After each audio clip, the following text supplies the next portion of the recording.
of declaring this year is over because now everybody knows that it has to be invested. So definitely there will be more opportunities for educated nurses. Nurses with the basic skills of managing an infectious disease, how to manage infection, how to manage an infection and control transmission of infection.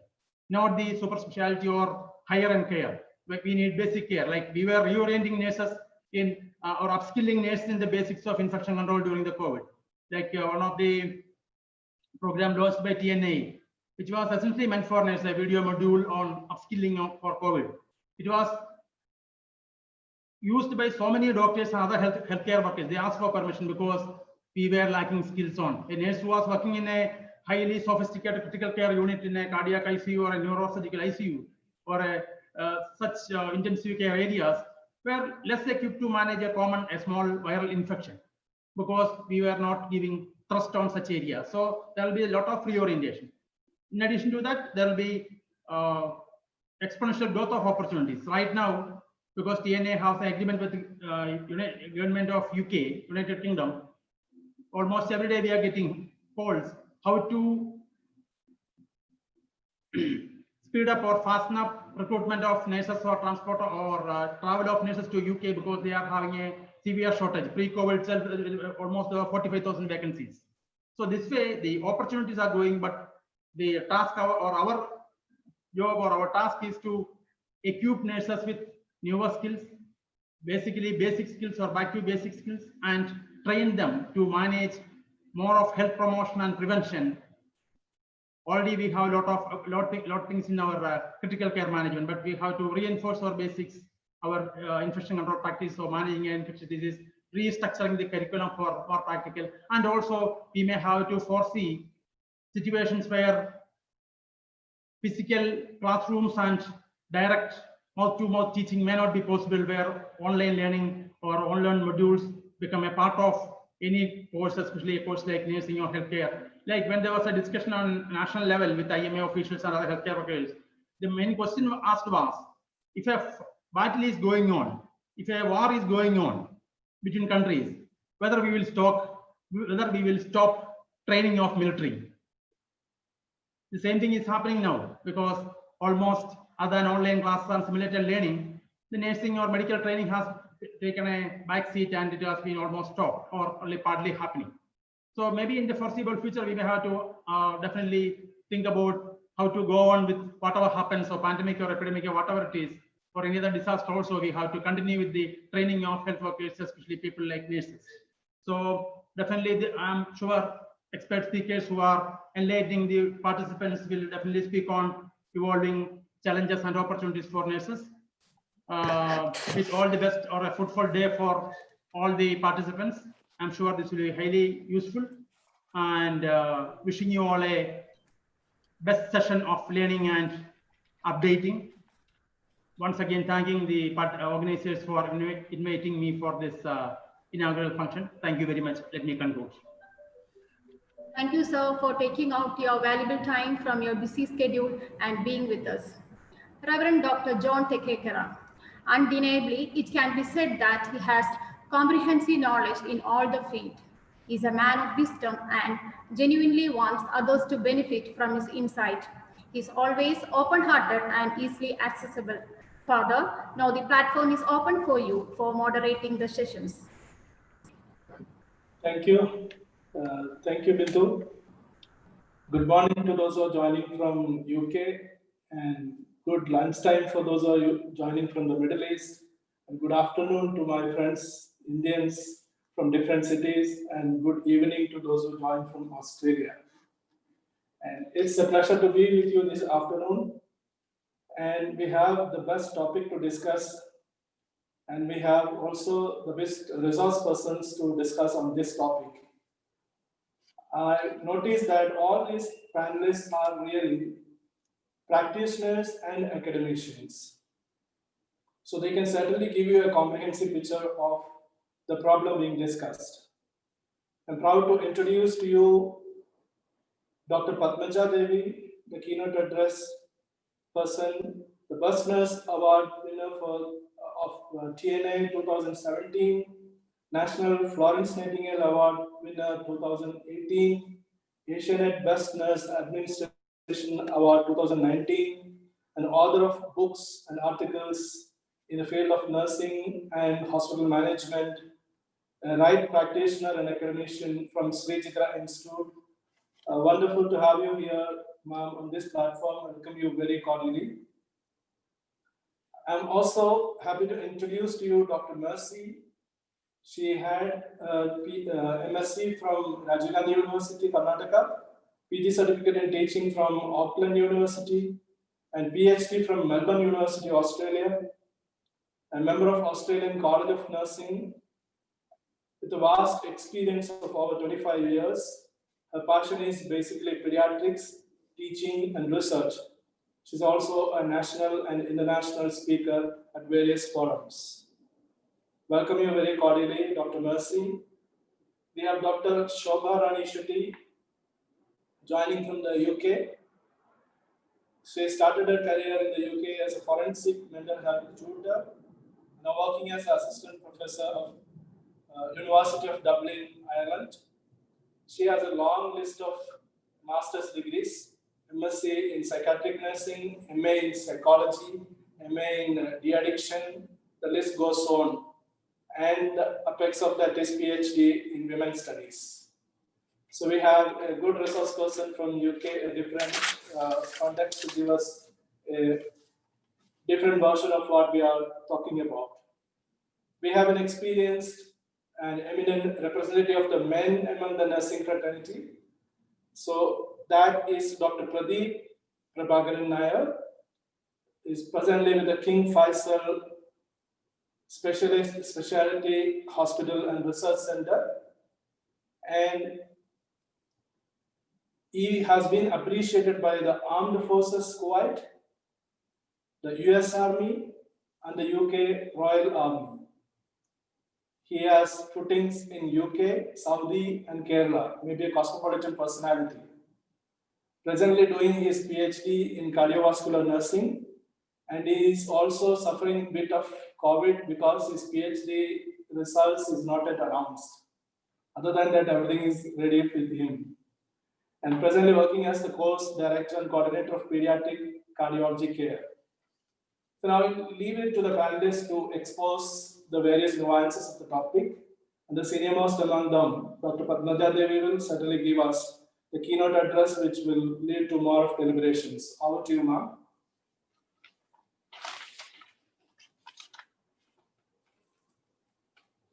Can you hear me? Yes. Thank you so much for your kind introduction. And I must thank all the organizers of this College of Nursing, where I have been there for one more day before. And thank you very much for considering me for this conference again. Now we know we are in the clutches of a global disaster, the COVID-19 pandemic. It has posed a major challenge to the healthcare system across the world and has brought a lot of fear, stress, and uncertainty to every one of us. This unforeseen circumstance has made us think, introspect what we have, and make us prompt decision as healthcare professionals.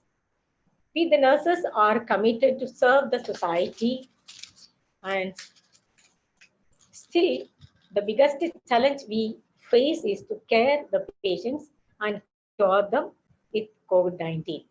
Now, WHO has designated the year 2020 as the International Year of Nurses and the Midwife, an opportunity to celebrate and raise the profile and reputation of profession. What we are doing is really amazing amongst all restrictions and limitations. Being one of the strongest pillars of the healthcare system, the challenges are high. Realizing that, the International Council for Nurses gave us the theme, Nurse, a Voice to Lead, Nursing, the Word to Health. Never a tagline been more appropriate than this. That's what I feel.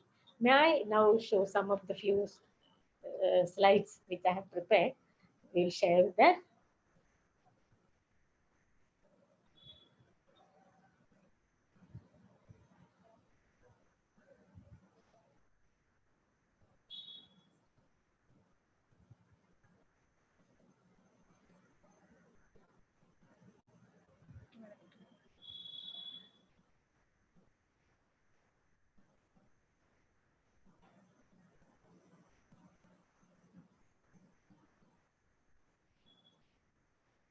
The major challenges which we face right now is, as everybody, can you hear?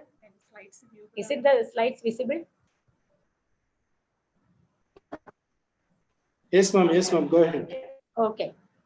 As we know, the availability of resources, the major resources which we are facing now is,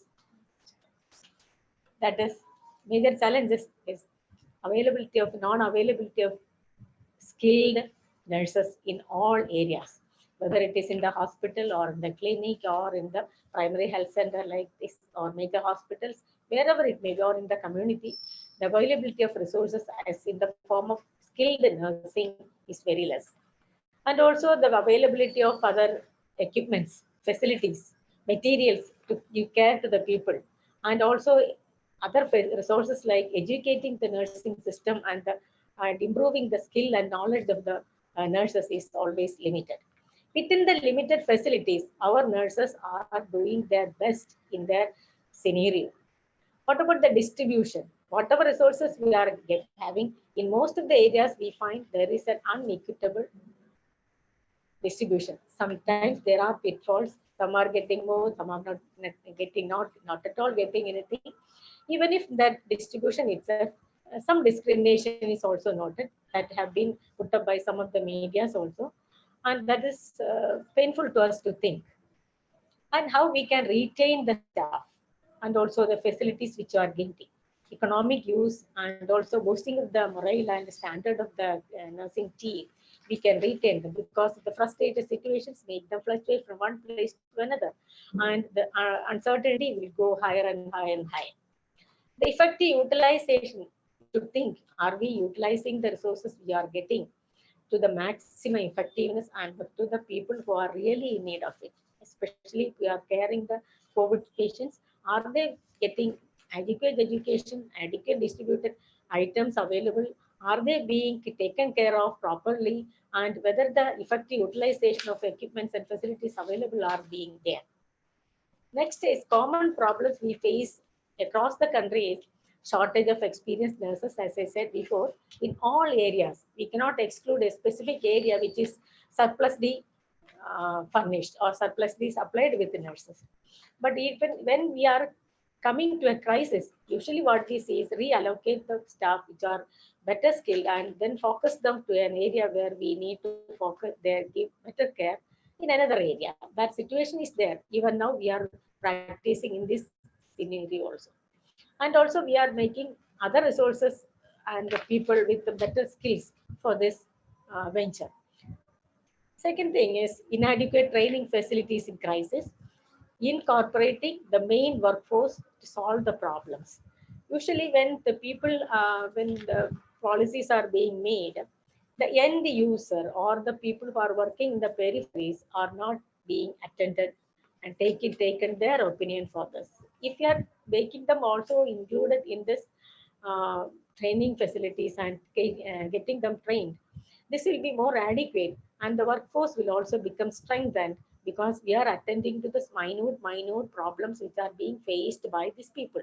From them, if you root it, the thing will become more structured and more formalized, and it will be more result oriented. It will be very successful also. The communication gap is another, in different levels are there. When the policy is being made, if even the smallest unit of the healthcare system must reach, and it must be inculcated within the working environment of the people, so that the whatever being informed will reach to them and they will also react to that. Inadequate support service to due to fear of unknown is there. The fear of unknown is mainly because that whenever a new incident comes, people will become very panicked, they will become very distressed, they are made afraid. When the beginning, when the COVID-19 was in the initial stages of spreading, people were too much afraid. Now people are taking precaution how we can get along with this situation, and we can pull on our life. That type of remodifying the thinking and life is now coming up.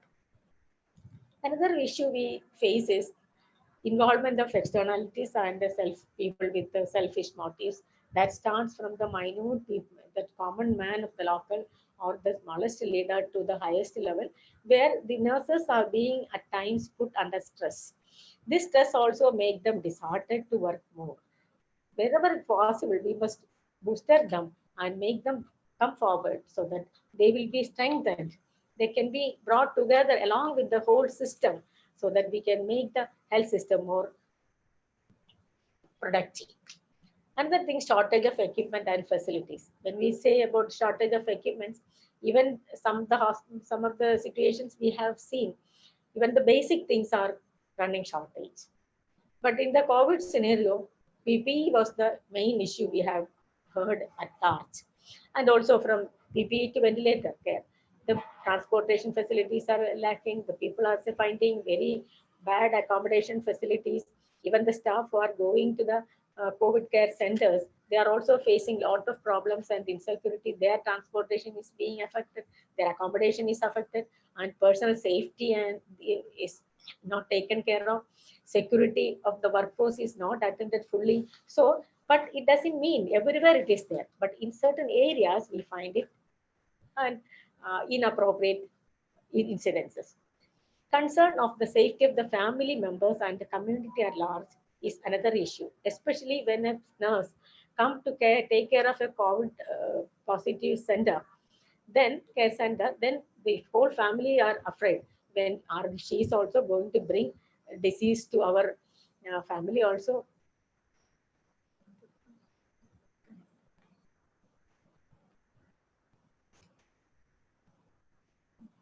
Their concerns is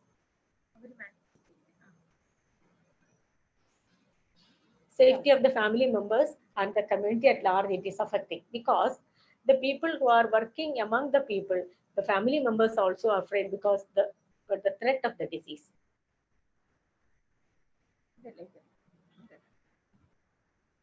Then inadequate health insurance coverages are there. When people become sick, they may not be having sufficient insurance coverage systems.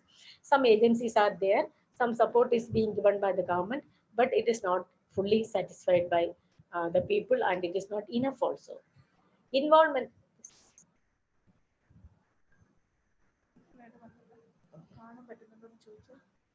Can you see this?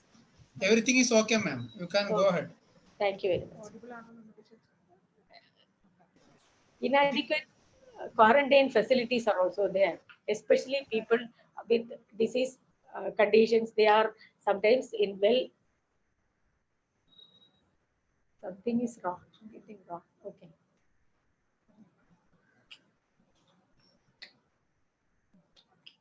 Inadequate quarantine facilities also there in all over the areas, especially in government sector or the private sector, wherever you saw.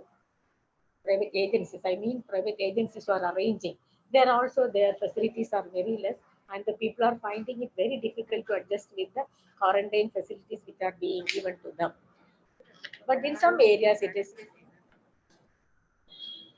Okay.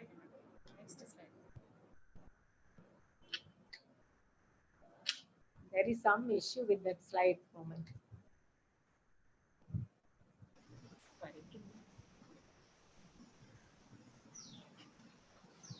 It is very perfect here, ma'am. You can. Okay, because my PowerPoint is not moving the way I feel it. Okay, okay. That's why some problem with the.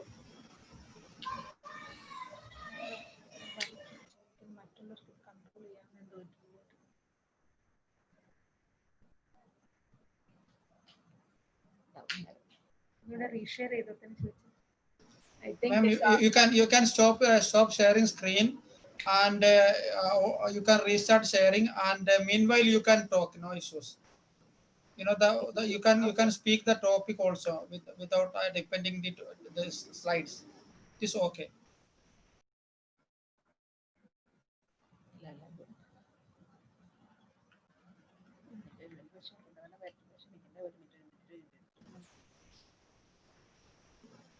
If you want to reshare, you have to stop the sharing first, and you can do the sharing once again.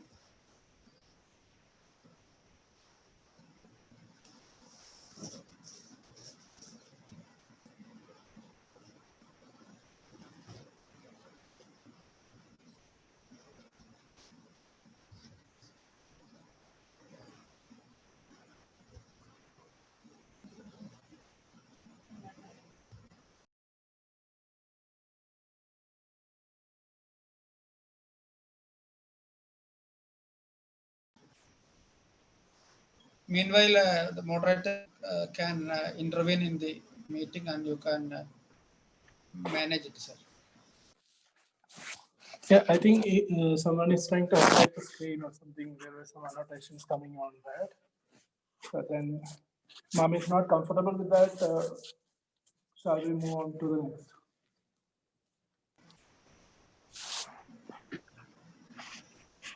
And I think ma'am can handle the speech without depending the slides also. That also possible. The time would be a constraint, you know. Or you take control of the screen, sir, and then operate it for her.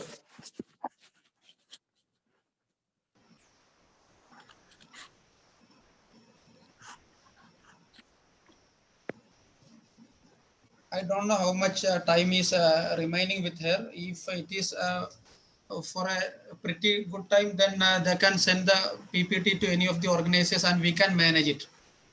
Or she can skip the PPT and she can go ahead with her talk. That would be more better, I think.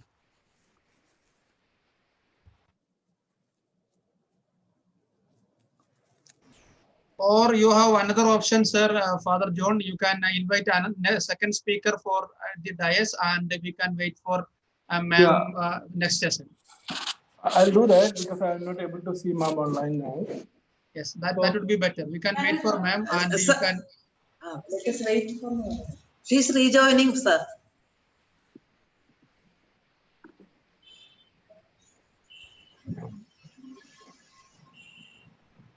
And she can present after rejoining, and sir, it would be better if you invite a second speaker. Okay. We'll then move on to Dr. Mercy. Can you hear me, Dr. Mercy?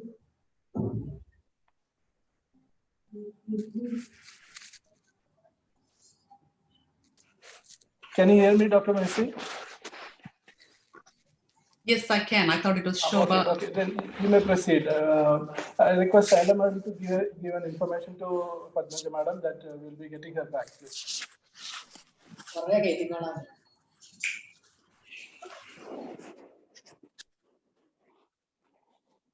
Okay, madam has joined. Okay. Padmaja madam is here. Madam, are you able to share the screen? Yeah, okay. Okay. And you please make your video also on. Video on here.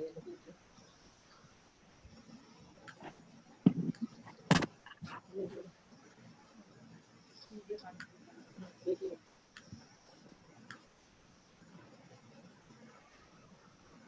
You can either share the screen or you can forget the screen and you can talk from your heart.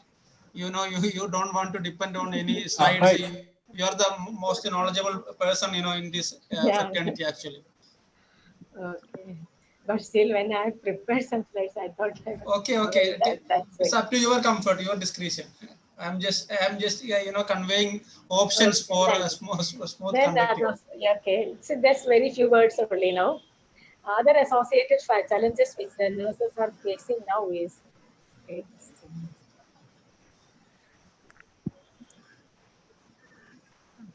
then there's a physical exhaustion because of the daily work and also the stress and strain. They have to rearrange everything and come to a settlement situation where they become physically and mentally exhausted, and psychological stress because of the disease and also the concern for the working environment and their family and the associated factors. Feeling of isolation and loneliness because of the being restrictions are there.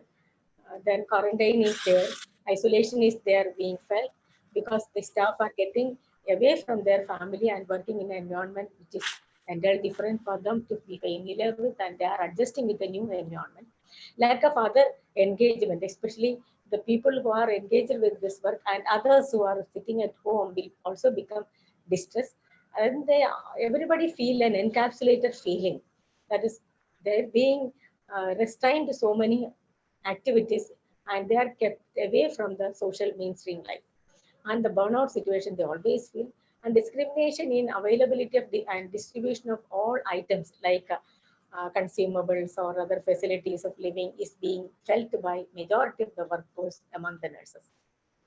Then our attributes, which I feel is our nurses have high elasticity of nursing workforce. That is, if a qualified nurse is putting in the cardiac ICU, as Sir said, they are excelling there. If the same person is being put into a place where there is not much work, there also they will be working badly. When they are put in another environment, their high stress, strain, and infection control protocol has to be followed, or other scenarios are there like our COVID-19. They are extending their service to their maximum and they are adjusting to the new environment and may excel in their workforce. That we have seen everywhere. And dedicated nurses in the scenario.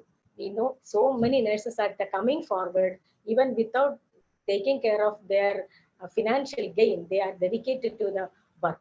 And selfless commitment is also seen several nurses, and especially Indian nurses or Kerala nurses. We cannot exclude anyone. Most of them are there, but there are rare exceptions are also there. But in general, nurses have a selfless commitment that we should accept and recognize them.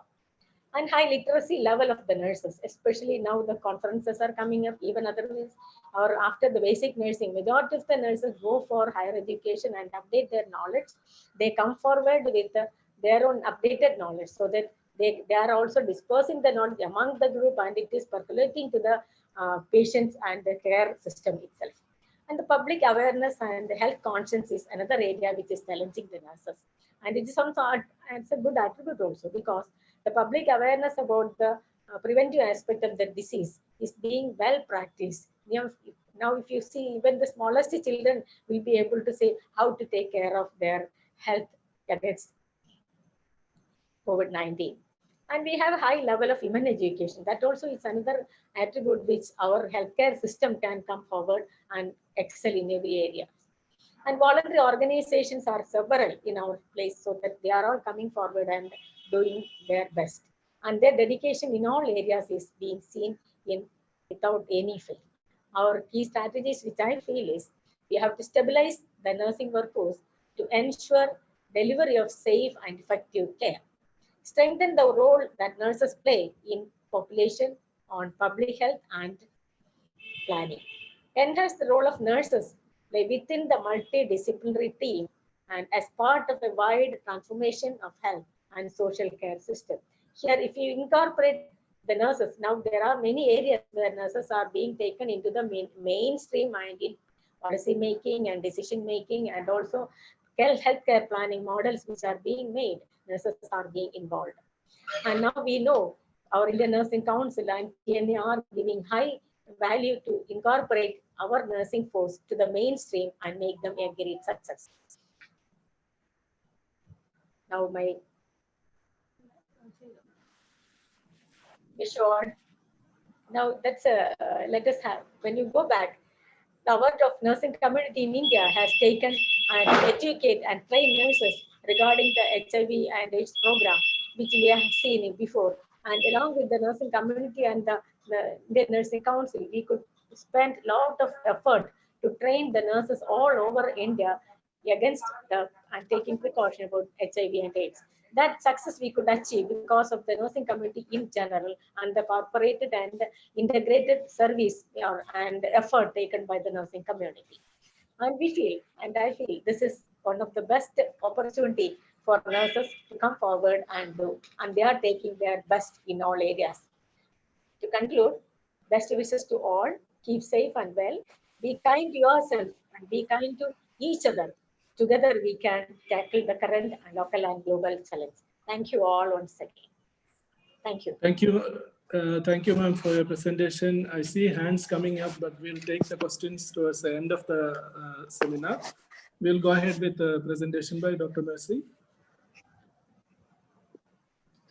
Can I share my screen now?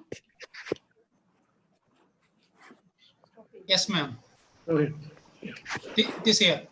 Can you see? Yes. Yes. Hello, everyone. Thank you for inviting me today. My name is Mercy Thomas. A very good afternoon to everyone. Here in Melbourne, the time is 7:30 p.m. Thank you to St. Thomas College of Nursing and its organizers for inviting me to this webinar. And this is the hospital where I work, I just want to highlight that even though it's a hospital, it has got 3 institutions under that, where we care for children, where we research for children, and we teach for children there. Just a little bit about my career trajectory. I've completed my bachelor's and master's in nursing in India and worked in multiple roles as neonatal intensive care nurse in Ramaya Hospital, Bangalore, held few teaching positions, and finally as a lecturer from Nittai Institute of Nursing Science, Bangalore, when I left India in 2001.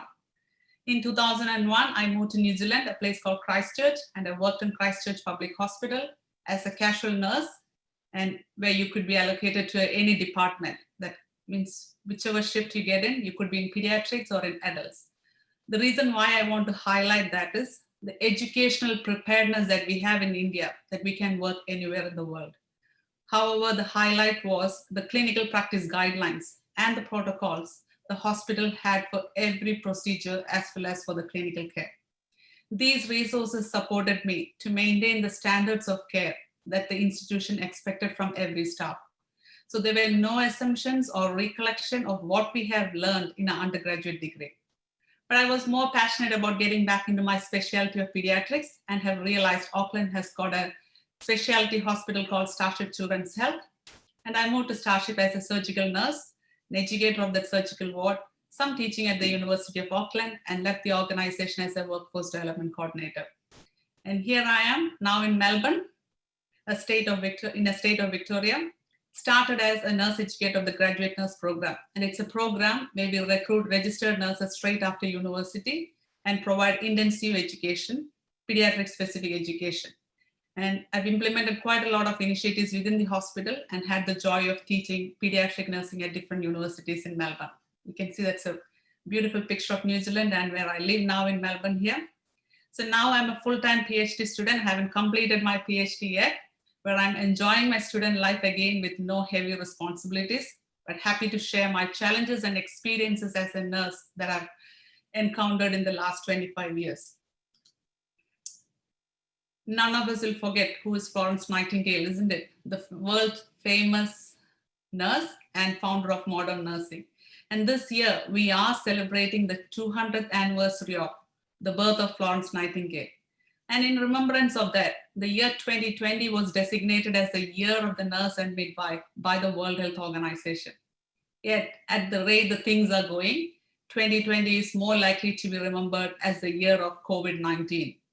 But we are thankful to Florence Nightingale for the infection control strategies that she had set in place, particularly hand washing. It is now at the very heart of our coronavirus response. As Roy sir said earlier, we are back to the basics and they're working just as they did 2 centuries ago.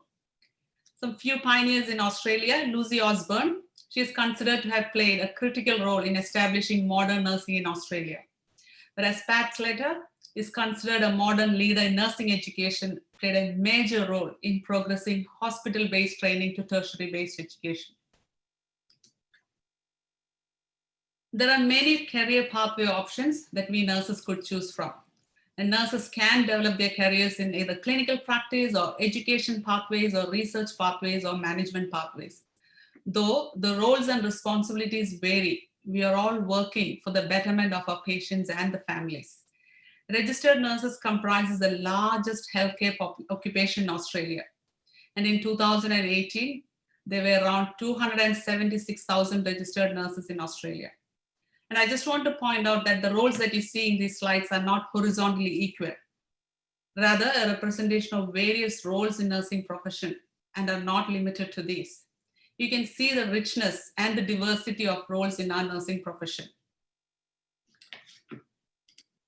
So what are the current challenges that we are looking at? So some of the current challenges in nursing, we know that many of us have been on an emotional roller coaster over the past few months, experiencing stress, nerve-wracking anxiety, and a bit of anger and gloom. There is a high demand for healthcare, and it's all required to be on customer-centered care. We want to understand what their needs are, and we have to act on it. There is a lack of importance to primary healthcare. I think Roy sir mentioned about prevention should be our focus. There are many conditions that we could prevent and reduce hospital admissions. and our focus is still on hospital-based care. I think our hospitals should only be kept for acute management. For example, if we take newborn care as an example, the hospitals are discharging newborns early from hospitals if it is a normal delivery. And the care for the mothers and newborn need to be facilitated at home. So I think there should be a shift to care for this population in community settings. And I understand the neonatal mortality rate is very low for Kerala because of the good primary health system we have, compared to even Australia and US. So Kerala is traditionally known to have great primary health care, and we need this to be extended everywhere. Clinical leadership roles, we can see that there is a lot required now. And we often thought to be as targeted for the development of nurse managers and executives. Given the need for clinical leadership development at all levels now, the focus should be on the development and education of nurses as leaders who are prepared to lead a team, lead a unit, a program, even in the smallest microsystem level and across the continuum of care. As Padmaja Madam said, there is shortage of nurses everywhere. It's just not in India, it's just not, even in Australia, it has been predicted a shortfall of 85,000 nurses in 2025, not far away, and that could be increased to 123,000 by 2030. So we, the nursing schools and the universities, have to consider training for more nurses and academic preparation to face all these challenges. So what's the impact of COVID-19 for nursing? This pandemic had a huge impact on nursing and continue to provide huge challenges to nursing profession. Nurses feel the need to be prepared to explain diverse, complex questions from patients, colleagues, and the general public surrounding COVID-19. The question is, when will we reach the new normal? And what will it look like? Do we have an answer? Probably not. But what difference have we made already? What can we learn from our current situation that can support this change into the future? So as I mentioned earlier, there are many pathways that we have taken as nursing professionals. So how did we overcome the challenges from a different perspective? The management-wise, if you look at the leaders in the organization, has taken on the challenge by forming a COVID committee. And the first and the foremost priority was to find resources for the staff in the hospital, especially on PPE and sanitizing, hand gels, etc. So the nurses who were not on frontline clinical services were asked to be available if there is a surge in COVID admission. Staff who were retired and out of practice were asked to indicate their availability to practice if appropriate training was provided. In some hospitals, even the student nurses were prepared to be an extra pair of hands if required. So effective communication was the key thing from higher levels, and that has to be commented from our hospital perspective. Daily updates, asking for staff opinions via surveys to improve support, finding innovative solutions to testing and establishing testing centers for staff as well as children within the hospital, organizing extensive cleaning services. It has been a lot of challenge from a management perspective. Staff well-being was a key priority. We can see that nowadays, as Padmaja Madam said, the psychological impact has been immense. So the focus was on giving support to the staff, supporting them psychologically, providing them with resources, and giving them adequate leave. So that was a high priority in our list. Developing protocols and standards to manage COVID patients, key information on different languages for patients and families. I think I would like to share a video that probably may give you a bit more insight into what we did. Let me know if you can't hear it. This was again patient-centered.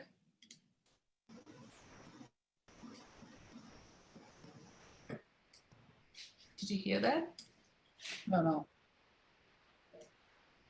Hi everyone, my name's Jazz. Are you wondering why lots of people are wearing masks? Nurse Karina is here with me to tell us why. Karina, why are lots of people wearing masks? Masks can help keep us safe, Jazz. How? At the moment, there's a virus called COVID-19 that's spreading and making people feel unwell. When we talk, sneeze or cough, germs can come out of our nose and our mouth. When you wear a mask, it stops a lot of the germs from escaping. Which stops germs and viruses from spreading? That's right, Jazz. You might see some people out and about wearing masks.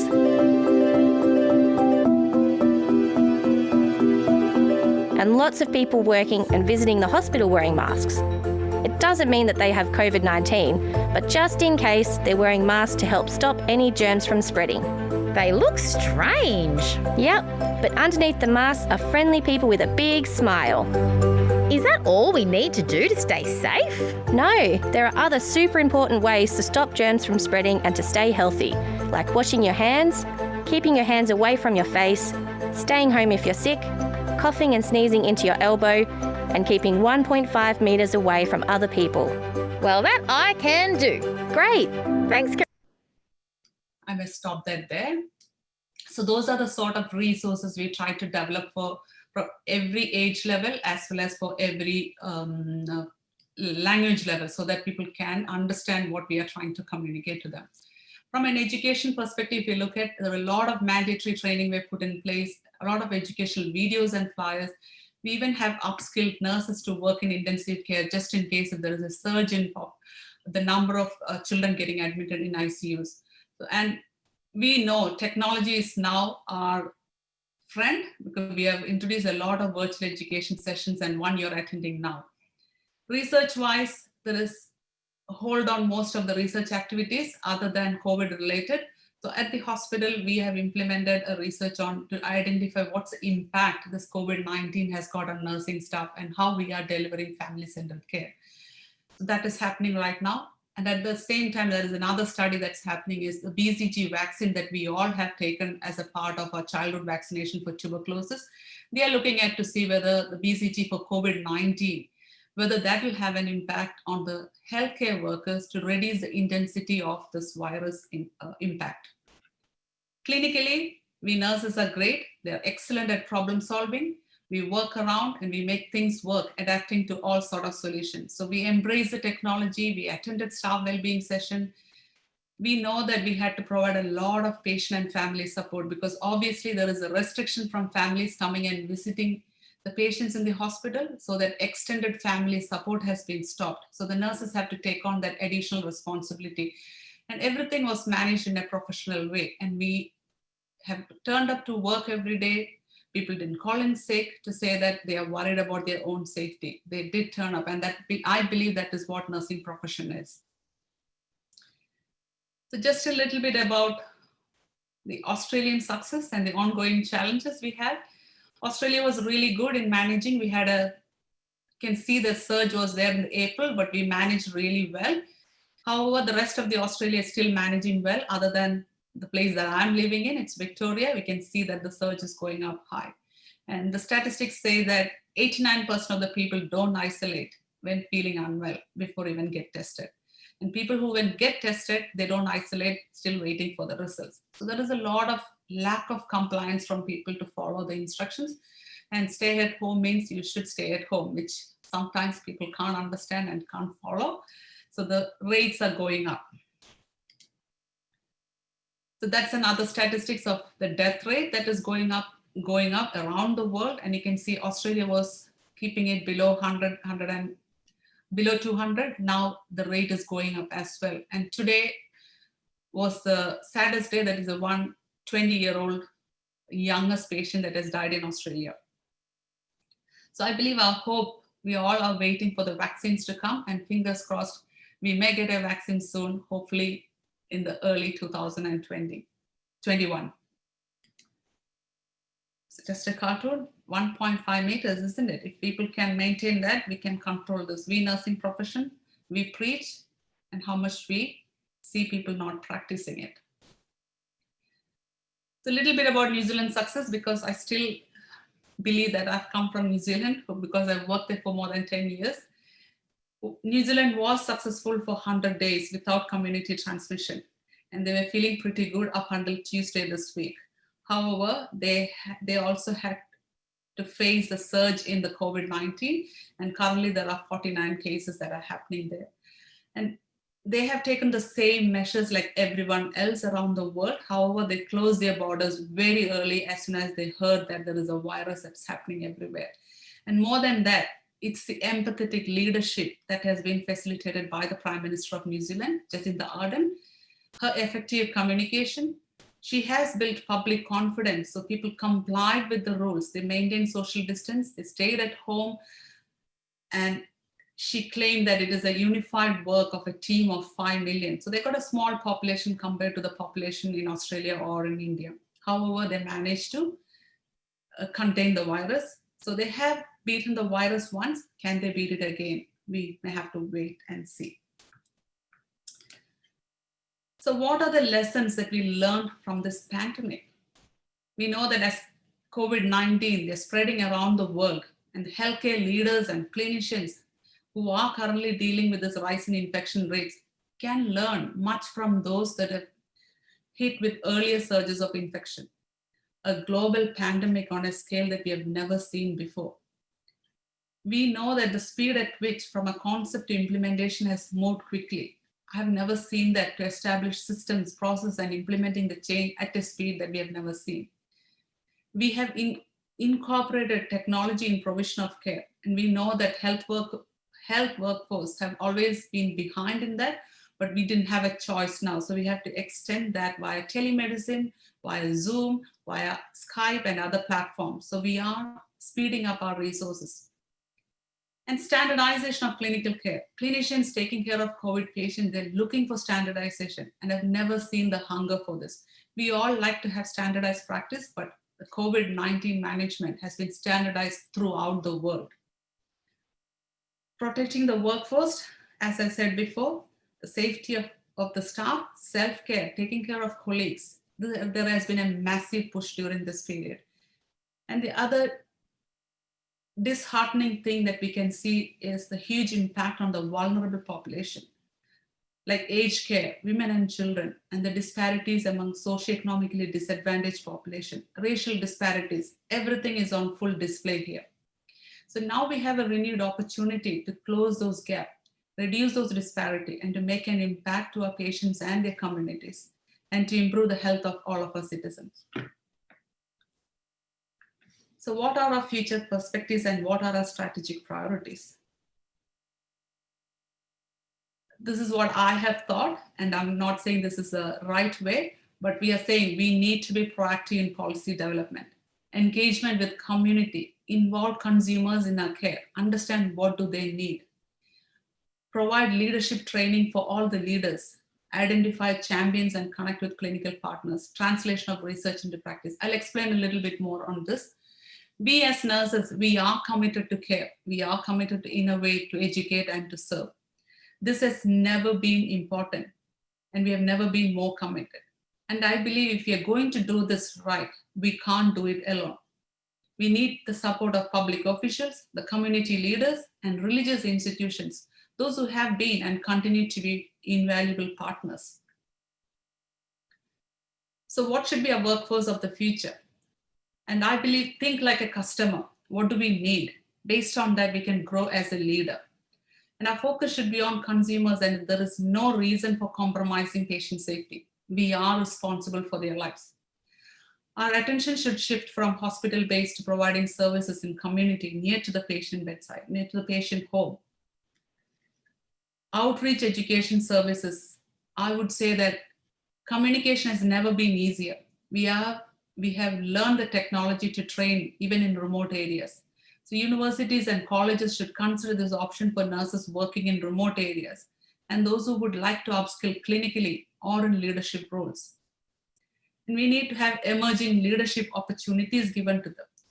And I have to say that we have implemented this a few years ago, where we have invited staff who are keen to progress to leadership roles. They will undertake this training program with support from mentors within the organization. It is a structured program, and it's an opportunity for them to get an exposure on how things are managed at high levels.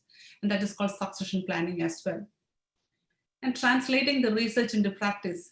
And I believe it should not, the research activity that we all undertake, whether as a master's or PhD, that should not remain as an academic task. We used to hear this: if you don't publish, your findings will perish. But our focus should shift, and we should make an impact of our findings on our patients by either developing practice guidelines, information to policymakers, and for the leaders to consider your findings. We know that research underpins the knowledge advancement in clinical care. And I have to say that recently we introduced a program called Best Practice Program. Again, staff from clinical area come up with a challenge that they do not have a solution to it. They will be supported to engage in literature reviews and come up with practical solution and eventually develop this into a guideline. So we need clinicians, but also we need people who are innovative thinkers, who are capable and skilled in answering the difficult clinical question. So even the students from clinical placements were asked to do an audit of practice and asked to report the findings and present at hospital-wide teaching session. So this will develop critical thinking and diversity of thoughts right from undergraduate degree, and we do not have to wait to do a master's or a PhD program. I just want to show you a video of a patient.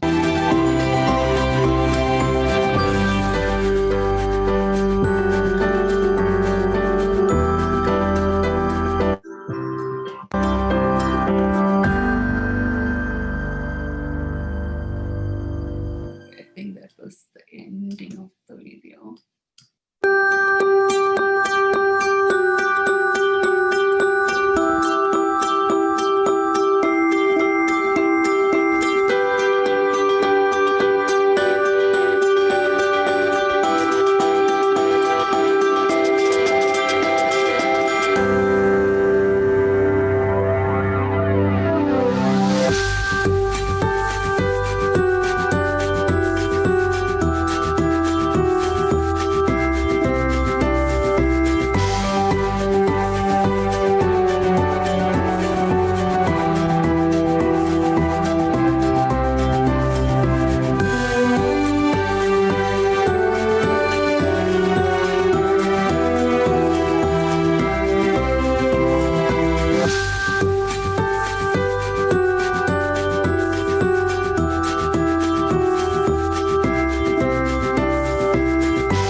Yes, this is the hospital where I work currently, and this is a public hospital. You would have noticed the primary focus was on the child and the family. So it's a patient-centered approach. And this new hospital was built with the focus on how to support the child and family while they're in hospital. This was in long time ago. This was inaugurated only in 2011. Health professionals, including doctors and nurses, are secondary here. So I think our shift should be on consumer-centered or customer-focused care.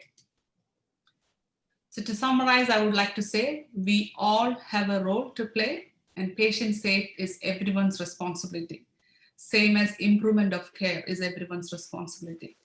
Together, we are better, and we keep patients as a center of care, engage and involve them in every aspect, right from policy making to provision of care. Thank you, Dr. Mercy. You have given a good amount of learning from. Just want to conclude that. I would like to conclude my presentation by saying we are all amazing and strong and brave and wonderful. So it's more necessary than ever to celebrate the work we nurses do. So if we have a growth mindset and have a customer-focused attitude, we can reach heights, and sky is the limit. Thank you. Thank you, Dr. Mercy. It's a lot of learning from the context of Australia. And for those who join later, it's now in progress is the Global Nursing Challenges Evolving Through the Pandemic, the webinar organized by St. Thomas College of Nursing, Chethipuzha. Now we move on to Dr. Shobha Rani Shetty from UK, and her passion is mostly in mental health nursing. Welcome, ma'am. Over to you. A good day from Ireland. I'm going to focus on the Irish perspective. Am I audible? Yes, please go ahead. Yes. And can you see the slides? Yeah. Yes. Okay, so my focus is on the Irish perspective in terms of global nursing challenges and evolving through the pandemic. My name is Shobha Rani Shetty, and I'm a tutor in the National Forensic Mental Health Service. I'm also assistant professor adjunct in School of Nursing and Midwifery, Trinity College, University of Dublin. So I'm also a supervisor for PhD students in University of Dublin. So I'm going to bring you all the way from India to Dublin.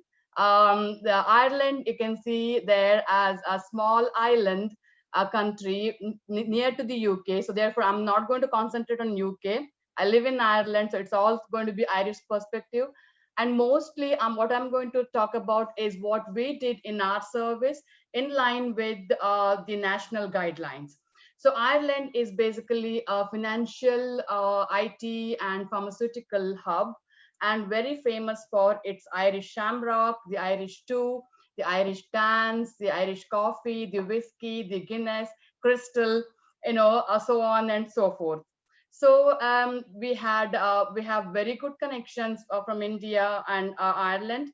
The Indian connections, if you think about the history, Sister Nivedita was an Irish teacher, and she traveled to India, and she was one of the disciples of Swami Vivekananda. And then all of you know who Mother Teresa is. She needs no introduction. Mother Teresa was here in Dublin when she was 18 years old, and she came to Dublin not so far from where I am presenting at the moment. So I feel very proud, as though I feel I'm very close to Mother Teresa now. Leo Varadkar. Leo Varadkar is our former prime minister. Leo is a doctor himself, and his father is a doctor of Indian origin. So he is our former prime minister, and he was the key person when we had COVID. Because he's a doctor, he understood the impact of COVID, and straight away he took action. So there is a very good Indian connection, and Ireland. So this is a picture you see. It is called as the Mission of Mercy, and this picture is in the National Portrait Gallery in London. You see there, obviously, all of you recognize Florence Nightingale. Florence Nightingale and one of our Irish nurses, the first pioneer Irish nurses, Mary Claire Moore. You can see she worked very closely with Florence Nightingale. So this picture, what it shows is there is a patient here, wounded soldier. When he came to the place where they were working, Florence Nightingale is looking at Mary Claire Moore to actually know, what do we do now? This was like A&E triad of thinking, how do we go about looking after this patient? So that is a picture which talks all about Irish nurses, and Irish nurses are famous as very passionate, very caring nurses. So what did we do in Ireland? What do we do in Ireland in terms of nursing? My focus is going to be today in terms of nursing education and nursing in clinical area. What is happening at the moment, and how can we go about in doing something different post-COVID? So nursing in Ireland is the regulatory body is Nursing and Midwifery Board of Ireland. Nursing education is slightly different from what we have in India. As you can see, their undergraduate programs are in 4 different areas or 5 different areas. So students can do a degree in children and general nursing, and they can work as RGNs or general nurses and or children nurses. They can do a degree in general nursing and be an RGN. There is a BSc in intellectual disability nursing where they are equipped to be working as registered intellectual disability nurses. RPNs or registered psychiatric nurses have to do BSc in psychiatric nursing, and if the ones who do BSc in midwifery work as registered midwives. Therefore, as Mercy said earlier, Indian nurses can work in any area once we do a degree in nursing. But whereas in here, they can work only in the specific area in which they're trained for. So, but at the same time, if I do general nursing and I'm not happy with working in the general setting, if I want to change over to psychiatric nursing, there is a provision of doing 1 year higher diploma in psychiatric nursing, and I can change over to working in psychiatric setting. Similarly, if I want to work as a midwife, I can change over as a midwife by doing higher diploma in midwifery. So the NMBI or Nursing and Midwifery Board is the key in regulating the nursing in Ireland. They have, it's managed by nurses, it is governed by nurses, and there are different boards within NMBI which regulates practices. One of them I can highlight is fitness to practice. That is, if you do a mistake, if you give a wrong medication, for example, you could be held accountable. You are held accountable, and that is something is managed or looked after by the board of Nursing Board of Ireland. So once we do a degree in nursing in India, it's common that most of us go on and do a master's in nursing, postgraduate courses, etc. So there are a lot of post-registration courses available in here, like master's in nursing, postgraduate diploma, higher diploma, the diplomas, certificate, and some of us, may want to do only a standalone modules, not doing one full year course. You can also go on to do PhD, postdoctoral programs, etc. Most of these courses are funded by the government bodies here. That means you don't have to spend your money, and you're not doing the course just for the sake of doing it. You do this master's program or any of the post-registration courses because the service needs it. Therefore, you're funded to do these courses. So I have given a list of courses there. I'm not sure which, how many courses these are now being run in India. But I think earlier, one of the speakers spoke about infection control and prevention. And I can show you there is a master's and postgraduate diploma in infection control and prevention. So all these master's program, what I have listed here, will equip nurses, to become nurse practitioner. The postgraduate diploma nursing courses can equips nurses to become clinical nurse specialists. Therefore, in order to become, expand the roles or extend the roles, nurses can take these courses after registration. There are other courses as well. I'm not going to go in detail. I'm sure we are going to share these PowerPoint presentations with you all, so you can, have a look at these courses if you're interested. So we'll go more so with what we have in Ireland. You can see there. That is the structure of Irish nursing system in Ireland. There is a clinical chief clinical officer, and then there are different area directors, and then there are national midwifery and practice development units. Each one has directors. All are nurses. All these areas are managed or is appointed by nurses. Clinically, there are a lot of clinical roles. Obviously, once they complete graduation, they can join as staff nurses. They can start their career as staff nurses. Then they get promoted as ward managers, clinical nurse manager 1, 2, or 3. The other roles are like assistant director of nursing, and then director of nursing. There are specialist roles like clinical nurse specialist, advanced nurse practitioner. Within the university hospitals or national services, there is research, training, development, and research department, where we have the structure of having a nurse practice development coordinator who is more responsible for practice within the hospital, and also they practice such as if there is training coordination, mandatory training, etc. There's a role of nurse tutor who develops nursing or develops training for nurses and delivers and coordinates. Delivers and coordinates. So there is a clinical placement coordinator who looks after student placements, and clinical skills facilitator who supports the nurses, in various areas. I can just see there is something happening on the screen. Is there something that you can do about it? It's my humble request to the participants, please not to play with the screen. I'm trying to remove it. Yeah. Okay, so I'm going to continue there. So in terms of COVID-19, I think I'm going to repeat more things, more of the aspects what Mercy has already spoken about. So what I'll do is I'm going to talk specifically about an area where I'm working and how we made changes, because we had no infection control system in the service, because I work in a forensic mental health setting. So mental health setting usually don't have to bother much about infection control.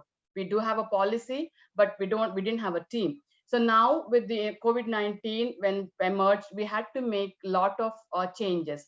So you can see from the screen there, the population of Ireland is very small. It's only 50 lakhs. The first case of COVID-19 in Ireland was confirmed on the 29th of February 2020. And straight away, we took action. You can also see, I think one of the speakers earlier spoke about health insurance, not having enough beds, etc. But in here, the private hospitals, were asked to act as public health system for the duration of COVID pandemic, at the end of March 2020. As of this morning, I just checked this morning, the total confirmed cases so far is 26,929. It's very sad, but even then you can see we have tried our best not to have a huge number. And I can say proudly, in my service, we have not even a single case. So little bit about COVID-19 and nursing profession. So as soon as COVID hit Ireland, nursing education all went online. All classes were online. In terms of nursing practice placement, students, third year and fourth year students, they continued their practice placement with all infection control measures. First years thankfully had completed their placements postings already. So second years were the only one who needed to have their placements done. Because they're still very vulnerable, we decided not to put them on the units. Instead, their placements were discontinued from March to August. They were given an option to work as healthcare assistants so that they can keep in touch with practice. But at the same time, end of the August, we are going to recommence their remaining placements, so that they can have full attendance at the clinical placement area as well. Then in the hospital setting, we did a lot of modifications to skills provision, skills training provision. We do a lot of mandatory training like manual handling, basic life support. The pictures that you see there are part of therapeutic management of aggression and violence. That is a training that we provide in order to break away. One is to break away from aggressive patients. If a patient comes to attack you, what we tell staff, nurses is, don't stay there and wait to get hit. Rather, move away from the patient. And that is more important, to break away. Similarly, if the patient becomes very aggressive, we do not use any physical restraint. I mean, we do not use mechanical restraints. Also, we try not to use, as much as possible, try not to use medication to bring down their aggression. Rather, we use a lot of other techniques of de-escalation, and also making sure that if needed, if a person is hitting himself to the wall or whatever, we would try and go in and intervene physically. Those are the pictures that you see there, are the ones that how we train staff to do these physical restraints. So these training cannot be taught virtually. These trainings cannot be taught in a classroom setting. So these trainings have to be taught, as one-to-one. Therefore, what we did is we are now testing, conducting COVID-19 tests for all participants before the training. Therefore, we can at least assure everyone that they don't have COVID. Again, people, we don't know within that two days period if they get something, we don't know. But at the same time, there is this practice of testing participants before the training. And then the infection control measures are followed at all times, such as we would use hand washing before and after this session, and after the break, if we're recommencing this session, we would ask participants to go and wash their hands. Hand washing pause. Hand washing pause is something the infection control team in our service introduced it. As I said, we did not have an infection control team before, but as soon as COVID hit us, what we did was we immediately put together an infection control team, and one of the things that we brought forward is a hand washing pause. We all obviously we are washing hands regularly, but what we do now is we ask every staff and every patient to stop what they were doing and wash their hands with soap and water every 2 hours. It's an extra measure. You're already doing it, but it's an extra measure. Then is social distancing. Social distancing at least 2 meters. In a classroom setting, we would take maximum of seven participants for theory classes. That is a classroom I have set up there for basic life support for healthcare providers or CPR. So you can see how I have arranged the mannequins there. There are only 4 mannequins, which means I can only take 4 students. You can also see the classroom, a little bit messy at the end, but you can see the classroom there. There are only 4 chairs for 4 people to sit, so which means we have reduced the number of participants. Then other modifications, like we are checking temperature at the beginning of the class now. We would ask, everyone to follow coughing and sneezing etiquettes. Then is taking frequent breaks so that we can get fresh air. We would use PPE when required, even while training. Then is we would ask our students or participants to sanitize their hands whenever they finish a skill. SOPs are reiterated. We would tell the participants if there is any symptoms they experience at the in between the training, they need to let us know. Then is wearing mask. We wear mask at all times. There is nothing like that you can take out mask anytime. Only time you take off mask is when you're eating or when you're drinking something. Otherwise, you're expected to wear mask at all times. Bit suffocating when you're teaching, but it is essential. Then is we have put together new lesson plans for all training incorporating COVID-19 restrictions. So those are the modifications done to skills training provision. I know that one of the speakers earlier spoke about issues with recruitment. So we have been recruiting for all these years. It was my responsibility all these years. I have been inviting people, especially 4th-year student nurses, into the service and qualified nurses, and giving them a presentation, showing them around, giving them a tour of the hospital, and giving them the option to make an informed decision to join our service. This year, we couldn't do that. So I said, okay, we go virtually. So virtual recruitment day was conducted, via Zoom video conferencing. We had around 50 odd people attending. It's a small country, we don't have that many people here, but 50 attending a virtual recruitment day for one service is a big thing for us. So we interviewed candidates via video conferencing. All correspondence related to recruitment was done online, and even the contract was sent online. So you can see we can still function by modifying our way of working in terms of recruitment and selection. In the clinical area, what we did was, again, I take credit for doing few of these things. When on 29th of February, the COVID hit Ireland, the first case was announced, and on the 4th of March, I was on the units teaching patients and staff.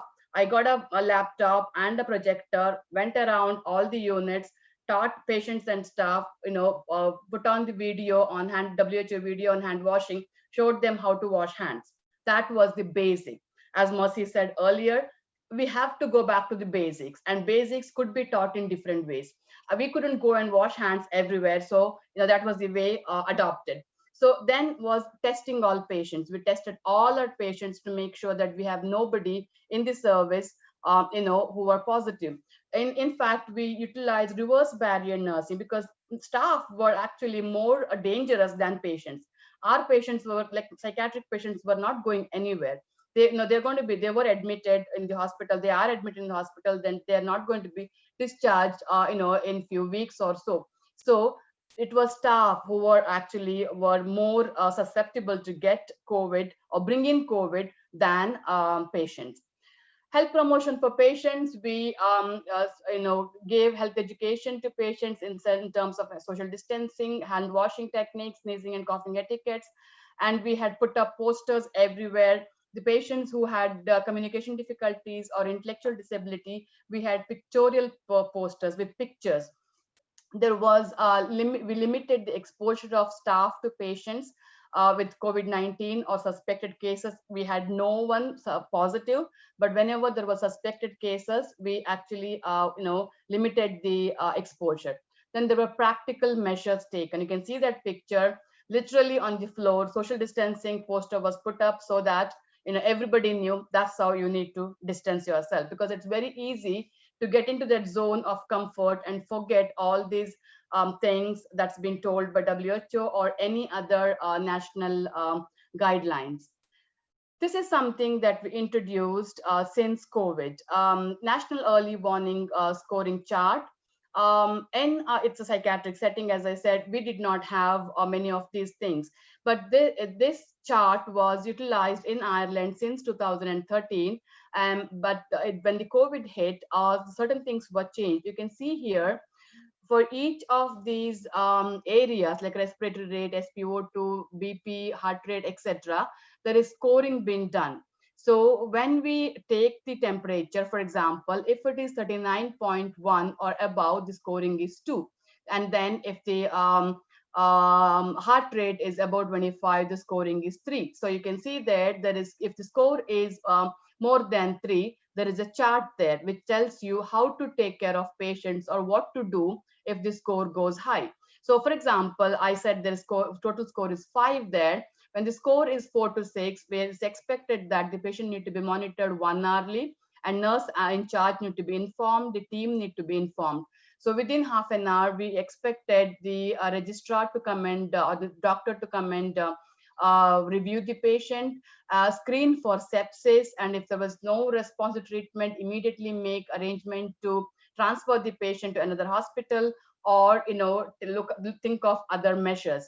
So this is something we introduce new in our service, and something we are finding very useful currently. I'm actually auditing the first book of this so that we can see if there's any modifications that we can do, that we can do for future. Then, yes, as everywhere else, we had to develop new SOPs and adopt different methods of communication, like virtual communication. We are making use of teleconsultation for everything, Skype calls for keeping in touch with patients' families, one-to-one session with families via iPad or teleconferencing. Multidisciplinary team meeting is done via teleconferencing. And then you can see this picture there of a newborn baby in intensive care unit. That's not where I work, but I just found that picture from another hospital, which is actually done through We Create platform now. It is a secure video recording service where they can record infants' movement, and then they can send that to the parents. So the parents can actually see their baby when they're not able to visit. You can also see this picture here where they're trying to keep in touch with family through video conferencing. So when we talk about the visits, yes, there was complete visitor restrictions at the beginning. On February 29th, we had the first case, and by first week of March, all visits were restricted. Literally, there was no one who could go. Even now, there's very limited number of visitors can go into the hospital. All outpatient departments, they have a specific number, and you can only come, so many can come at one time. But then we can't do that forever. You have to restart. So these are the measures taken to reintroduce the patient's visit. You can see in this picture, this is something that we did in our service. You can see a big frame. This is not glass, because I work in a psychiatric setting, forensic psychiatric setting. This is not glass, but this is something that is not breakable, but still you can see the other person across. And it is firmly fitted there, so that patient, even if the patient becomes aggressive, he can't lift and throw it anywhere. It'll be still be fixed firmly to the ground. And then you can see here in this picture, the grandmother, I know she doesn't look like a grandmother, but grandmother is meeting her grandchild, and through a screen, which means there is no touching, there is no, way of spreading infection. So these were the real measures, put in place, so that we can actually incorporate family in care and make sure that there is continuous involvement of family for patients. Then with psychiatric setting, we usually do recreation activities. There's a lot of mixing of patients, but we had to stop all that. So there's no mixing of patients between wards. We had to reduce, the way you need to give a lot of time to psychiatric patients with, talking to them, but we had to reduce that one-to-one time to 15 minutes. And obviously we wear mask and all that. And then whenever we had any patient, little bit cough or little bit of temperature, it could have been because of other medication as well, like clozapine could have increased the temperature, but still we made sure that the patient was transferred to a COVID pod, where these symptoms can be managed separately from other patients. And education of patients has been continuous, and we're continuing to do that, because in psychiatric setting, you can't just tell once and leave it. It has to be repeated. And that is something we have been doing. So we spoke about health and I think staff welfare earlier. So we did, I believe that we did quite a lot in terms of staff health and safety. So first thing and foremost thing is training in infection control and prevention. In every hospital, I can say this is the first thing everyone did in terms of hand washing techniques, PPE training, and then trying to stop any staff coming in with COVID into the service by incorporating screening staff at the gate, the temperature checks, screening questionnaires, like, if anybody had any symptoms, they were told to go home from the gate itself. They were not allowed to enter the hospital itself. And then what we did was we wanted to reach out to our staff, and the quickest possible way was through WhatsApp broadcasting group. So we did a broadcasting group, and whatever information we wanted to circulate, that was done through the WhatsApp. Clinical supervision was something that was reintroduced. It's already there, but we reiterated and gave importance to clinical supervision. Employee assistant program is another place that we would recommend our staff to go to, so that if they have any stress, any burnt out feeling, anything, they can get support on one-to-one basis. We developed posters on COVID-19, minding your mental health, incorporating information such as, we encourage staff to stay connected with family and friends. You can see some of us are not from Ireland. And in my hospital, I think around 30% of staff are non-Irish. Therefore, we encourage them to stay connected with family and friends. Information regarding phone and online services were given. Working from home was, wherever possible, we allowed staff to work from home. And those staff with high risk category were reassigned roles where possible. Like if they can't come onto the ward because of asthma, because of some other high risk category, they were told, okay, you can work from home. There is some other way of working as well. You're not going to be the frontline health worker, but you can do other roles. Or cocooning. Cocooning was another option where staff were given leave to stay at home, so that we can protect staff as well, not putting the staff nurses or nurses at risk by bringing them into the service when they have other health issues. Scrubs. we all would have thought at the beginning, I had discussed at the beginning of COVID that, nurses are going to bring infection home because they're wearing their own clothes, own shoes, etc. We brought in scrubs. Scrubs, in the sense, you probably have, I know you know all this.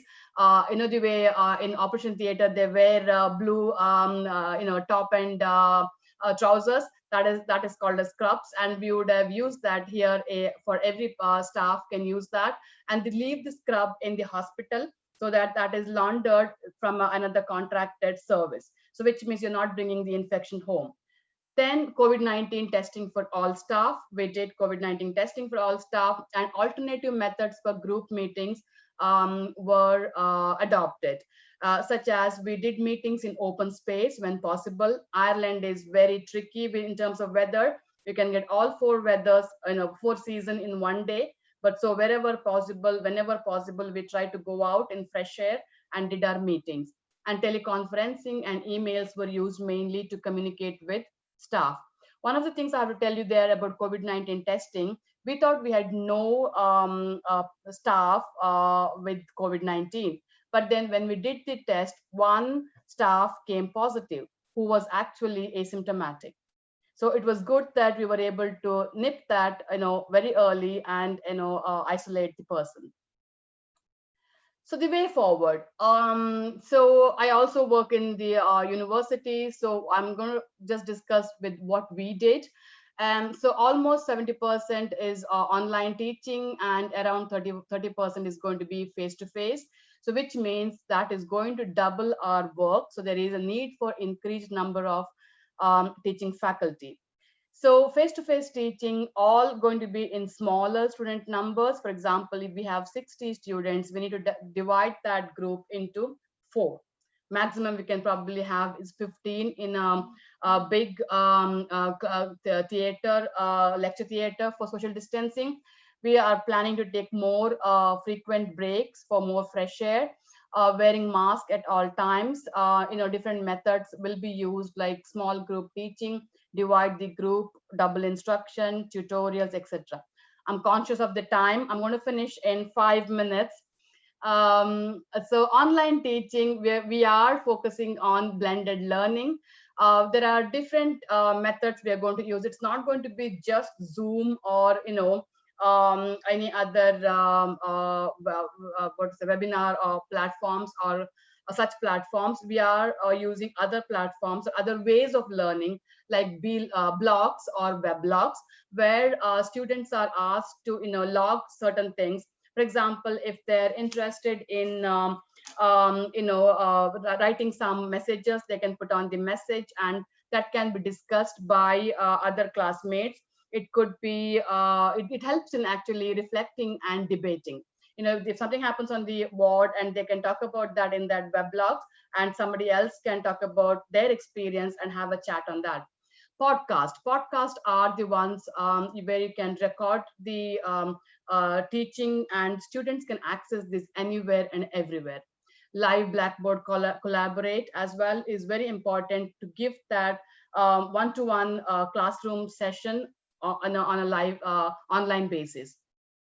Pre-recorded teaching. We all, as I'm doing now, we all know how to use PowerPoint presentation, but you also know that you can record on PowerPoint. Also, an example of where you can use the teaching platform is Cultura Hub, is one of the teaching aids that helps you in pre-recorded teaching. Wiki pages. Wiki pages is a collaborative tool that allows you to contribute and write on these pages on course-related materials. For example, you can upload lesson plans or best practice guidelines, and that can be circulated among other students, and other students can look at it and participate in the lesson plan building. Then is Socrative. Socrative is something which helps us in developing quizzes or surveys, team activities, etc. Like in classroom, we would have given papers to do the quizzes, but here you can just prepare the quizzes in advance and send it to students, and they can actually go through each answer by themselves and see if they're right or wrong. Even if they're wrong, they won't be ashamed in front of the whole group, so which is a good thing. So there is a reinforcement at all times. Then is the portfolio. We encourage students to maintain their portfolio, something that can be done electronically now with e-portfolio. Some of the examples are there as Mahara, Portfolium, Brightspace, etc.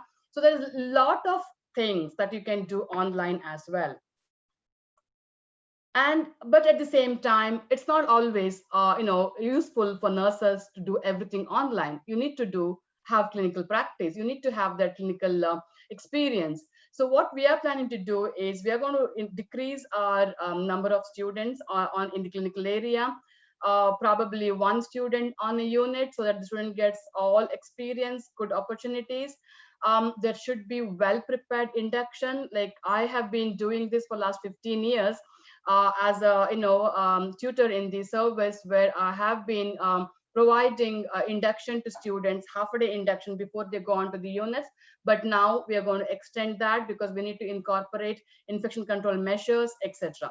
So use of simulation and virtual simulation for skills. We can't go to the patient and give bed bath anymore. I mean, you can, but at the same time, you can't do what you used to do previously. So those things, for example, if they're giving the IV, to patient, we could have done that easily, previous pre-COVID. But now we have to be more careful of everyone. So, but those skills can be learned virtually or in simulation skills lab. Well-equipped preceptors. Preceptors are the one who help students learn in the clinical area. So we have to equip those preceptors. Preceptors are staff nurses. Staff nurses are trained, to become like teachers for students in the clinical area. So we have to equip them further to make sure that there is more support for students now. Good clinical support for students, use of skill books. We did this when we were students, we did this, and we forgot about this when we all moved to university, universities. So this is probably going to come back now because students cannot do most of the skills live. They probably have to show teachers how they can take blood pressure, how they can give an IV. They probably have to show that, and that has to be done using a skill book. Then we do a lot of reflective practice with students and clinical supervision, but now we cannot do it in a one-to-one. So we have to do it online. So we are going to do the online reflective practice and clinical supervision. So we are talking a lot in terms of online. You can see there on these two pictures, you can see there is a lot of online or simulation and online teaching. But at the same time, look at these students as well. They're scared. They are stressed, they are burnt out. So please recognize the gap. We can all teach students different things online and in skills gap, but when they go to the real scenario, they are, or the nurses, they are facing a lot of stress, and that needs to be recognized. I recognize that nurses are heroes, but it is our responsibility to make sure that we support them throughout and look after their well-being too. So that's a thank you from Ireland. Thank you. Thank you, Dr. Sobha.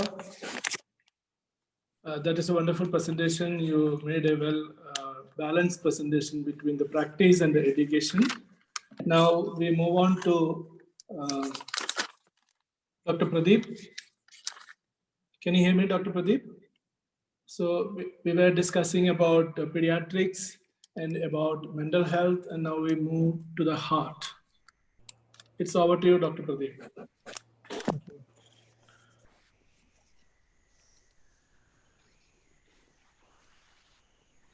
You see the slides? Seeing the slide, but you are not audible. You are audible now. Okay. Audible now? Yes, sir. Okay, good.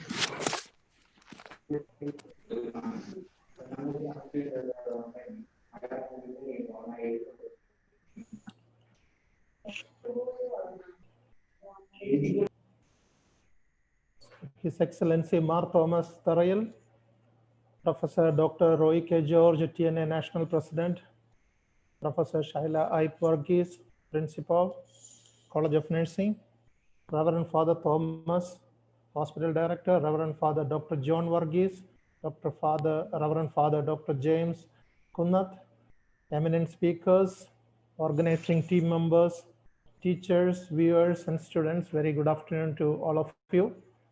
I am now in Saudi Arabia, Riyadh. It's time 1:30 afternoon. So actually, I was planning to speak about a few things from the past, the pandemic, but I'll just go directly into my topic. Then if I get time, I can show you the pictures.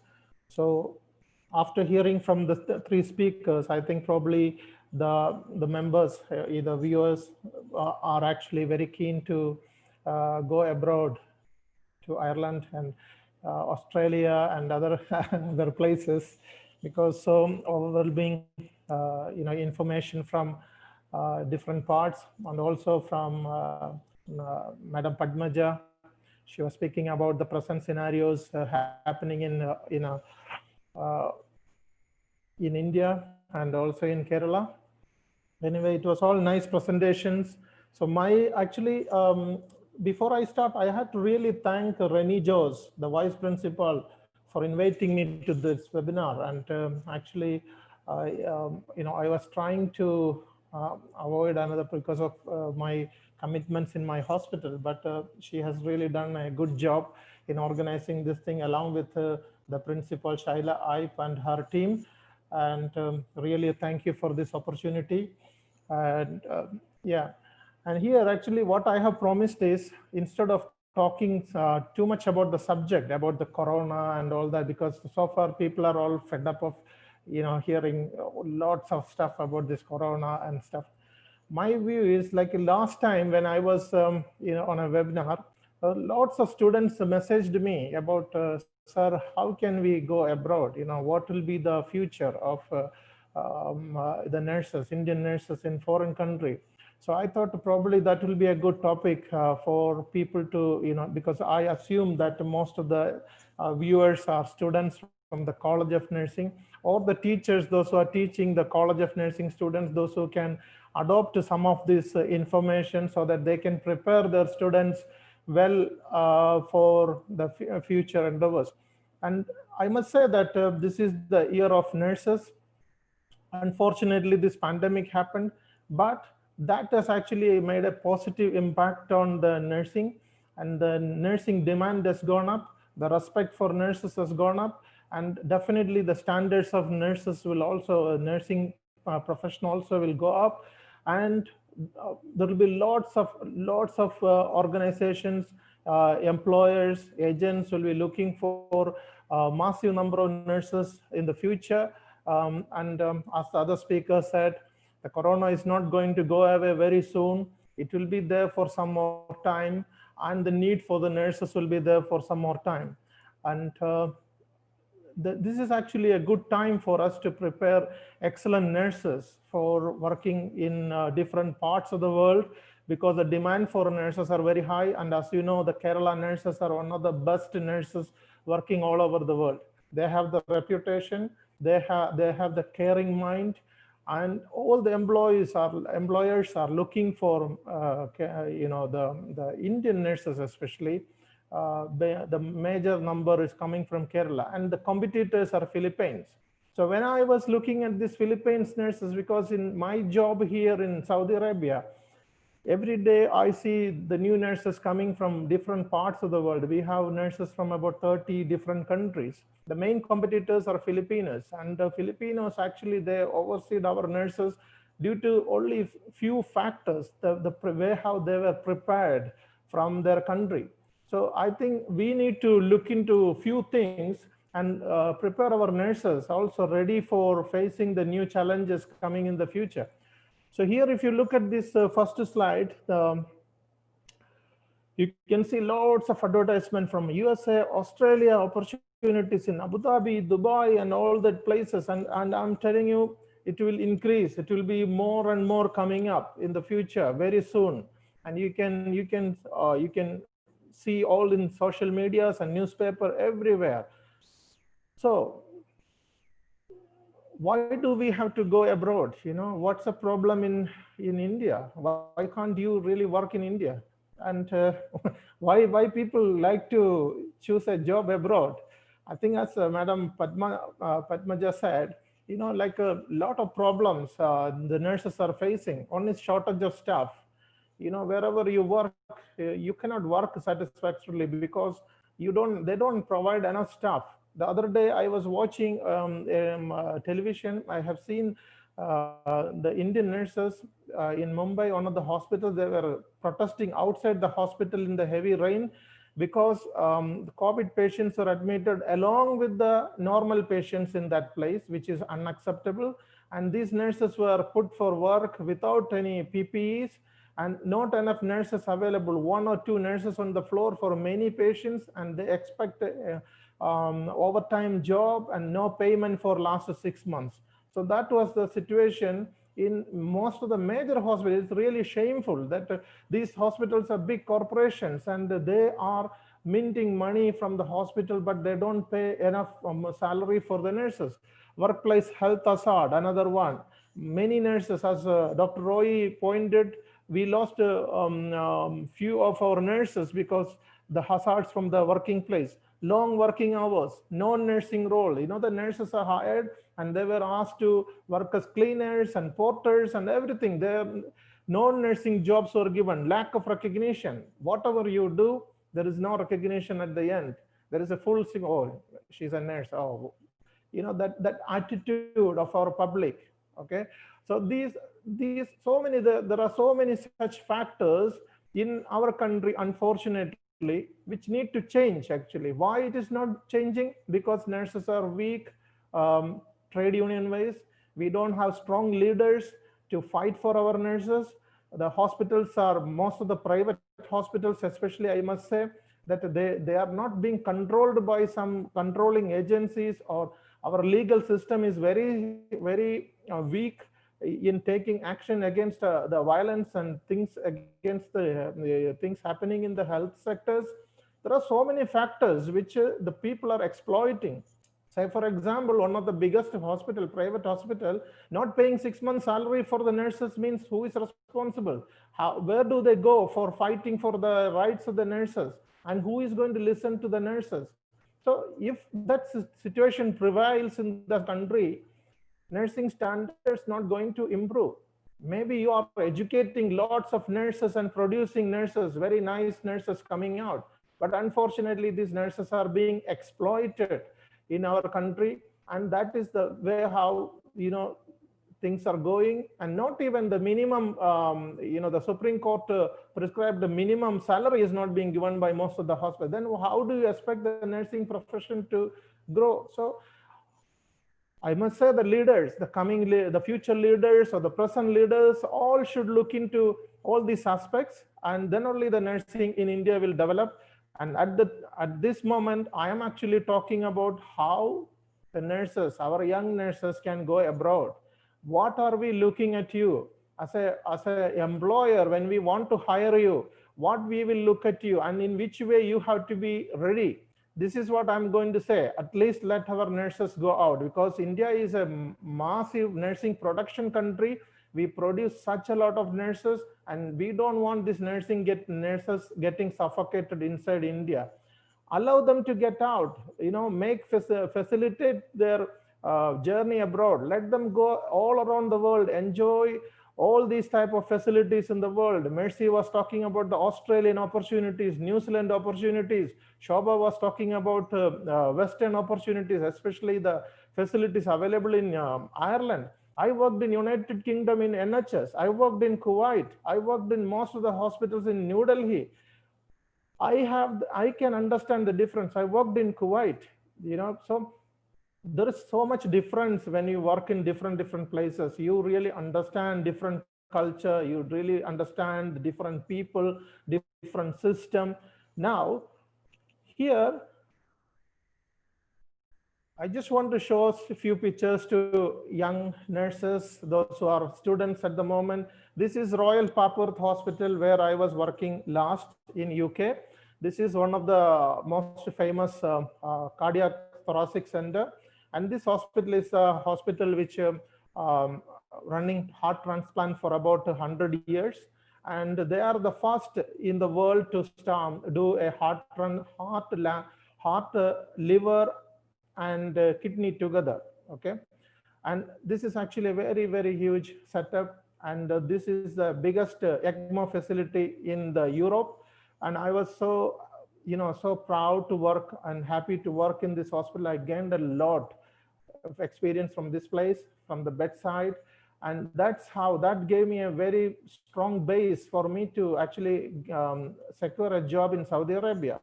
So this is a new building. Actually, this is actually very old hospital. I can't see the year. Actually, I have put the year there. This is Cambridge University Hospital, where I was hired initially to NHS. This is 300 years old hospital. Can you believe? 300 years. Okay, they started, one doctor started with £100, and now this is one of the biggest research facility in all world. And they have almost, they are pioneer. I don't have so much words to explain. They are pioneer in many things. And if I was so lucky to be working in that hospital, and inside the hospital there is a there is like a museum where you can see the history of nursing in Cambridge. And of course, Cambridge is very famous for education, and this is affiliated to Cambridge University. And it's a fantastic hospital, though it look old, but it is not old inside. It is actually a very high standard hospital. And also, I didn't bring the picture. I worked in the St. Thomas Hospital, London, where Florence Nightingale was working, initially worked. And I have lots of picture where, in that place as well. Mercy was talking about Florence Nightingale, so I just remember. So I have worked actually many hospitals in UK as a locum as well. This in Cambridge, I was working as a full-time employee. This is Kuwait Armed Forces Hospital. And here actually I worked during the war. I actually participated in 3 different wars happened during my tenure. The last war was a huge war with Iraq. And I was fortunate to be the director of nursing for about 10 years in this hospital. And I worked with the American military and British coalition army. And it was actually a fantastic experience for me. Anyway, so much to talk about the experiences. Coming to King Faisal, this is a beautiful hospital which I am actually working at the moment. It is one of the best and famous hospitals in Middle East, and it is actually having high American standards. And most of the employees here, about more than 30% of the staff here are Western qualified staff. Why? The reason is that they are actually looking for high standard from American and Western popular hospitals. That's the reason. Now there is Saudization going on. We are supposed to take maximum number of Saudi people into jobs here. And to tell you, Saudi is not as you think like before.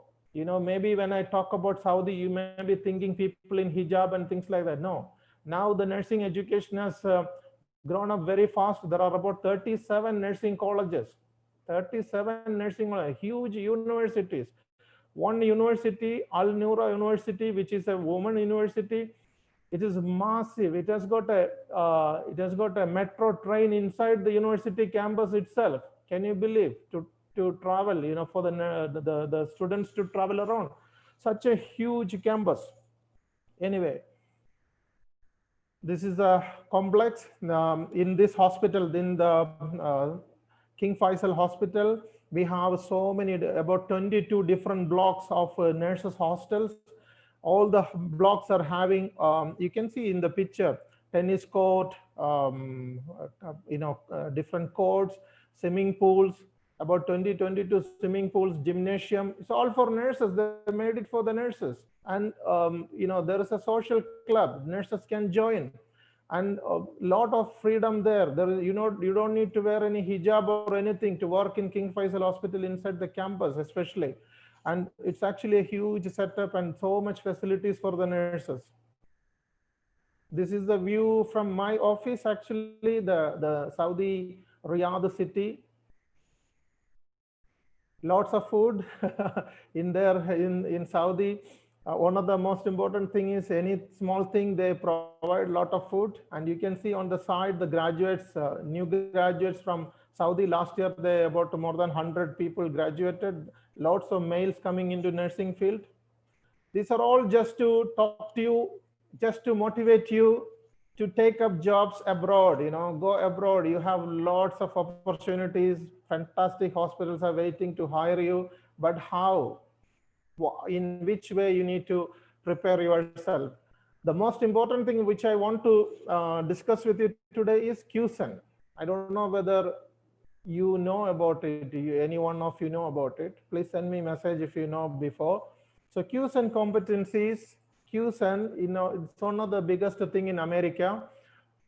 Anything they do, they go QSEN. If they recruit somebody, they recruit according to QSEN. If they teach according to QSEN. If they take care of the patient, they'll take care of the patient according to QSEN. So I will explain to you QSEN.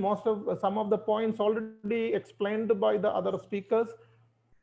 Okay, so similar to QSEN in America, there are things in UK. UK has got a code of conduct by NMC. I think probably Ireland also, they have code of conduct. They'll be practicing according to the code of conduct, and they have a care quality commission. There is NICE. NICE is the National Center for Excellence. They are the one making the policies and protocols, and you are supposed to work according to the NICE guidelines. And UK nursing, actually, we can compare with this QSEN. So I will explain QSEN and I can incorporate the UK. It's almost the same, only the wordings are different. And UK is actually taking care of everything with the 6 C's. Okay, so this one, QSEN actually goes with the patient-centered care, team and collaboration, evidence-based practice, quality improvement, safety, and informatics. When they come to you for interview or when they do a Skype interview to you, they will be looking at these points. So be careful. Your preparation should be based on this QSEN, because whatever you study, whether you study neurology or physiology or anatomy or anything, they will be assessing you on all these things. Let's see one by one. The patient-centered care is almost like the 6 C's of UK. Here,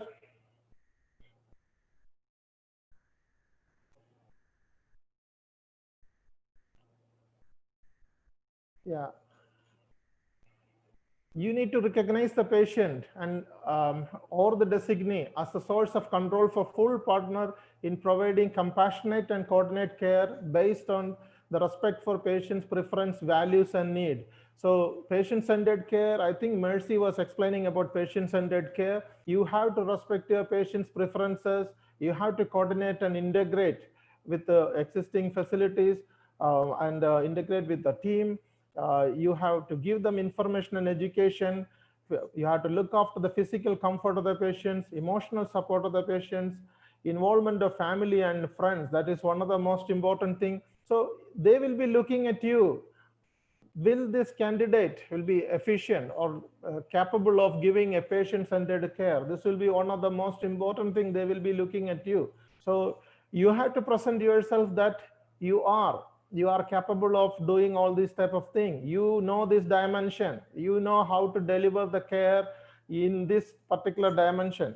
So going back to the 6 C's, there they will be looking for care, compassion, competence, and all that thing. In that, they are looking, one component of the C is the care. They are looking whether you as a nurse is able to provide proper care to the patient. So the same thing here, patient-centered approach. Second is the teamwork and collaboration. So they are looking at you, whether you are a good team player, whether you can function effectively in nursing team and interpersonal professional teams, fostering an open communication, mutual respect, and shared decision making. Are you able to make decisions? Are you able to respect each other? Are you able to? So when they interview you or when they hire you, they'll be looking at you, your capacity as a team worker, or a capacity to collaborate with the different people. Unfortunately, I must say that the nurses coming from Kerala or India, especially, they find it difficult to deal with other people. They are a little bit afraid in all the situation. They stay back. You have to stand up, and you need to speak up for your patient. You need to be smart, advocating for your patient. So teamwork and collaboration area, you need to be very confident, and you need to be, so the teacher should actually prepare the students in such a way that they will be good team players, collaborators in the coming future, and they will be able to work with a smile, take everything positively, not to be a negative person in the team. At the same time, they will be a good team player. Evidence-based practice. Evidence-based practice is actually from the clinical experience, from the patient's value, best scientific evidence available. So all these clubbed together, they say evidence-based practice. So this evidence-based practice actually is for the safety of the patient. It will integrate the evidences with the outcome of the patient and the patient's conditions. And so this is the way how every healthcare is expecting you to function. So we don't really look for a what we call primitive type of nursing here. We are actually connecting the research findings, the evidences, your knowledge, and the patient's value at that place. If you are in Saudi Arabia has got a different value. The Islamic culture and their values that should be incorporated. If you are in UK, they have a different way of life, and you need to understand it because you come from India. It's not that you decide everything on the line of Indian culture. No, we have to respect the value of that particular culture. Quality improvement. Of course, this is a big, huge thing in every Western countries. I'm sure that Shobha Rani and Mercy will agree with me. They are so much obsessed about the quality, and there is data monitoring, every time data monitoring. In my hospital in Saudi Arabia, my evaluation, my personal evaluation is based on the data coming out. Though I am a teacher, I am an educator, even the clinical instructors, it's incorporated with our evaluation. It's called a staff performance. So if our numbers come down, if the CLABSI goes up, if the quality goes up, there are so many indicators, okay? So all these indicators, patient satisfaction and so many things, if the indicators are down, it will affect our evaluation as well. It's not fair, but it's for everybody. So we all thrive for getting the indicators all the time going up, the reason is that this hospital, my hospital, is a what you call zero harm, a high reliability organization. I'll come to that. But how do you measure the quality? Qualities are decided by the standardizing committees, like NICE, for example, National Institute for Health and Care Excellence in UK. They are the one deciding the standards. You have to do your job according to the NICE guidelines. You cannot do anything from any other country. You can't bring your own ideas.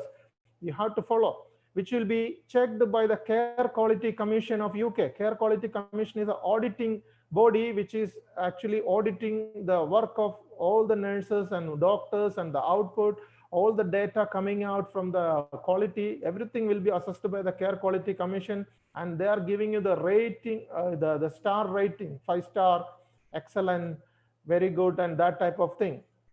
So every hospital will be striving to get the best output from Care Quality Commission. Magnet.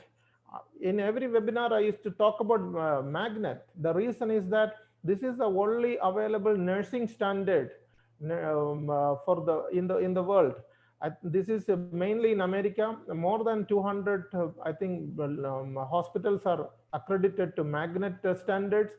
Outside US, Saudi Arabia, King Faisal Hospital, my hospital is accredited to Magnet.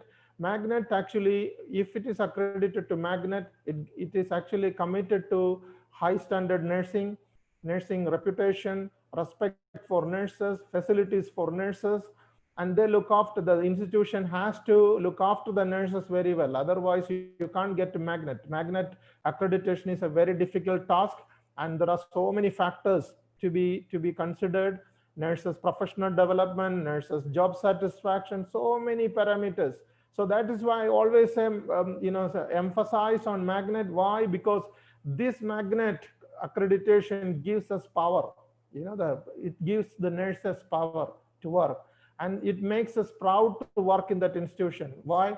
because the employer cannot do anything on us because it will affect their magnet accreditation. The same way Joint Commission internationally is everywhere. Even I think it is in India as well, Joint Commission. So Sibahi is the Saudi one, and NABH is the Indian one, and everyone knows that NABH hospital. Now the thing is that we are actually going to recruit a lot of nurses from India. About 250 hospital list has been made by me and handed over to the recruitment. Very soon we'll be recruiting a lot of nurses, and most of the hospitals we have chosen is NABH accredited. Of course, there are hospital accredited Joint Commission, but at the same time NABH accredited. So nurses, young nurses, student nurses, please, once you finish your education, try to work in excellent hospitals accredited with NABH or JCI, so that you will be selected. You will have demand. Such type of people will have demand. So don't go and work in some crap hospitals and waste your time. So get excellent experience from accredited standard institutions. Then safety. Throughout this session, I have heard the safety word about 100 times. I think Mercy was all the time talking about safety.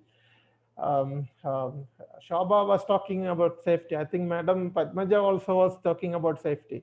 Safety is all about, everything is patient safety.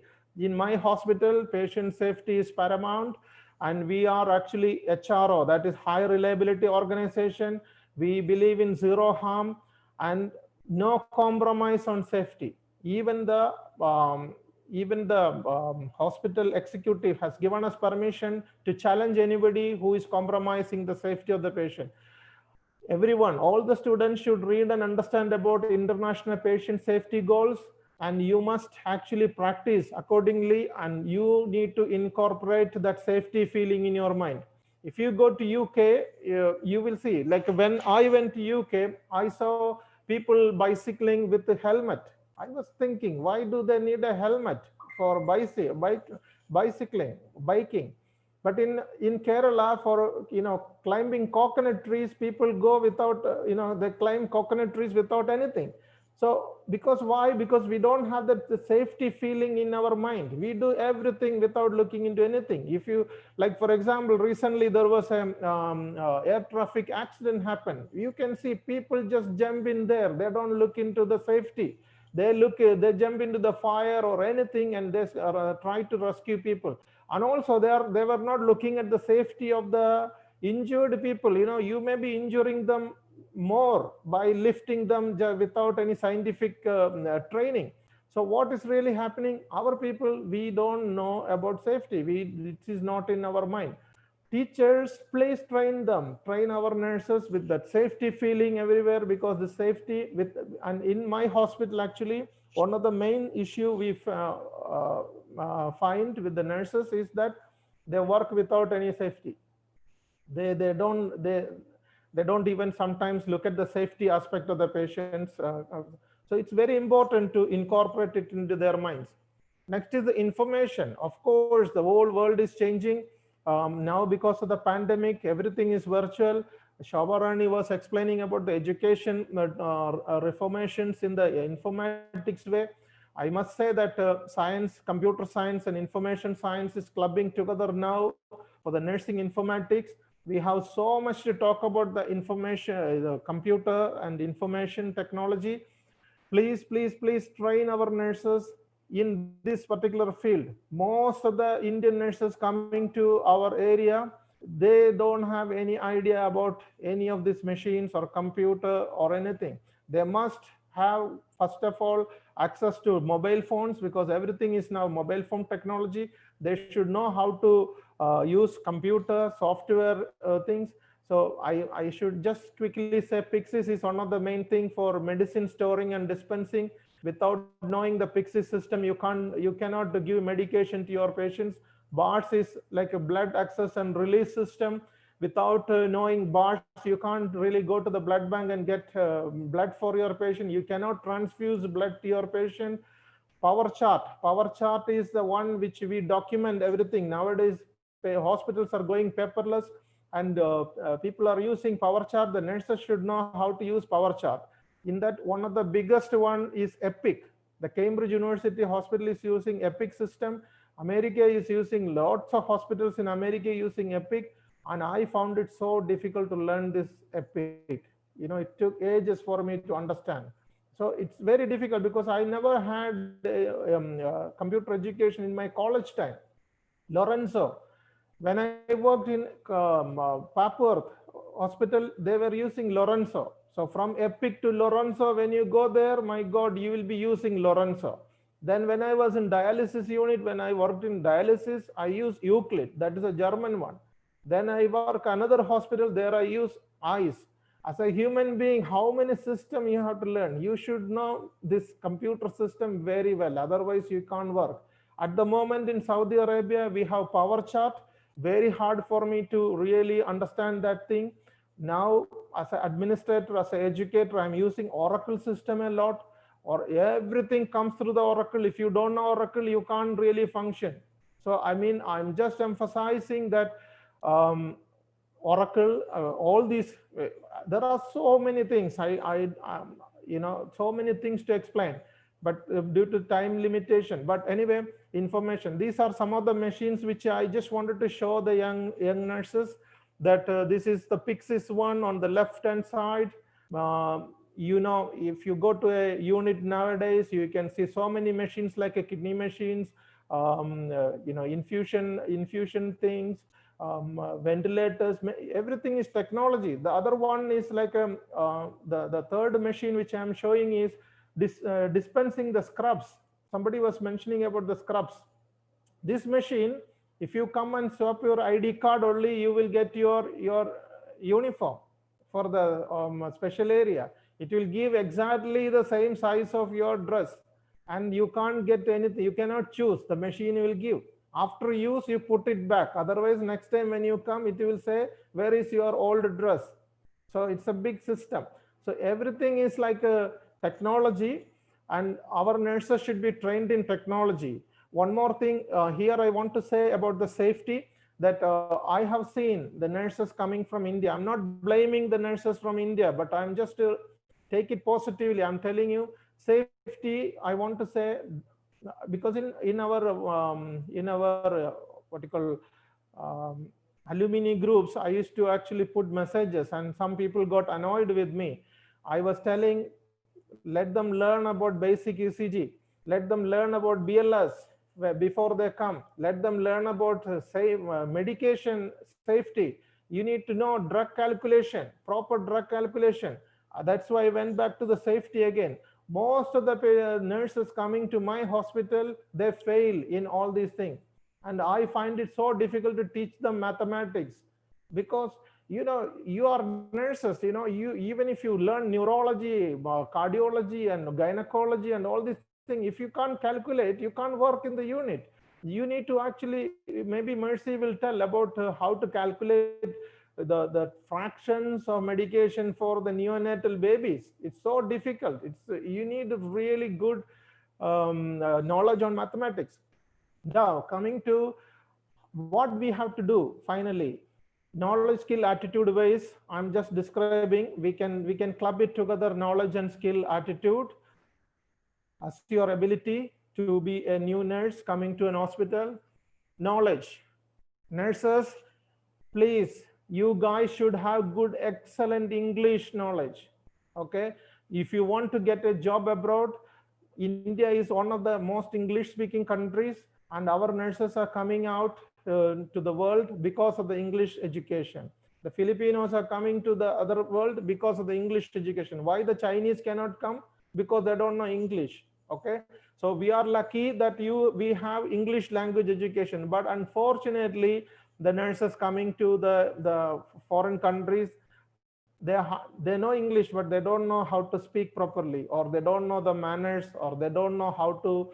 And also, that you have to write a lot of exams nowadays. It's very challenging. You need to write NCLEX, CGFNS, UKCB, all these things based on English. So when you are a student from first year onwards, try to learn English properly. And also the English usage is different in different places. Like for example, When I went to UK, one patient was calling me and telling me that I am sick. I am sick. He kept on telling, I am sick. I said, you are sick. That's why you are in the ICU.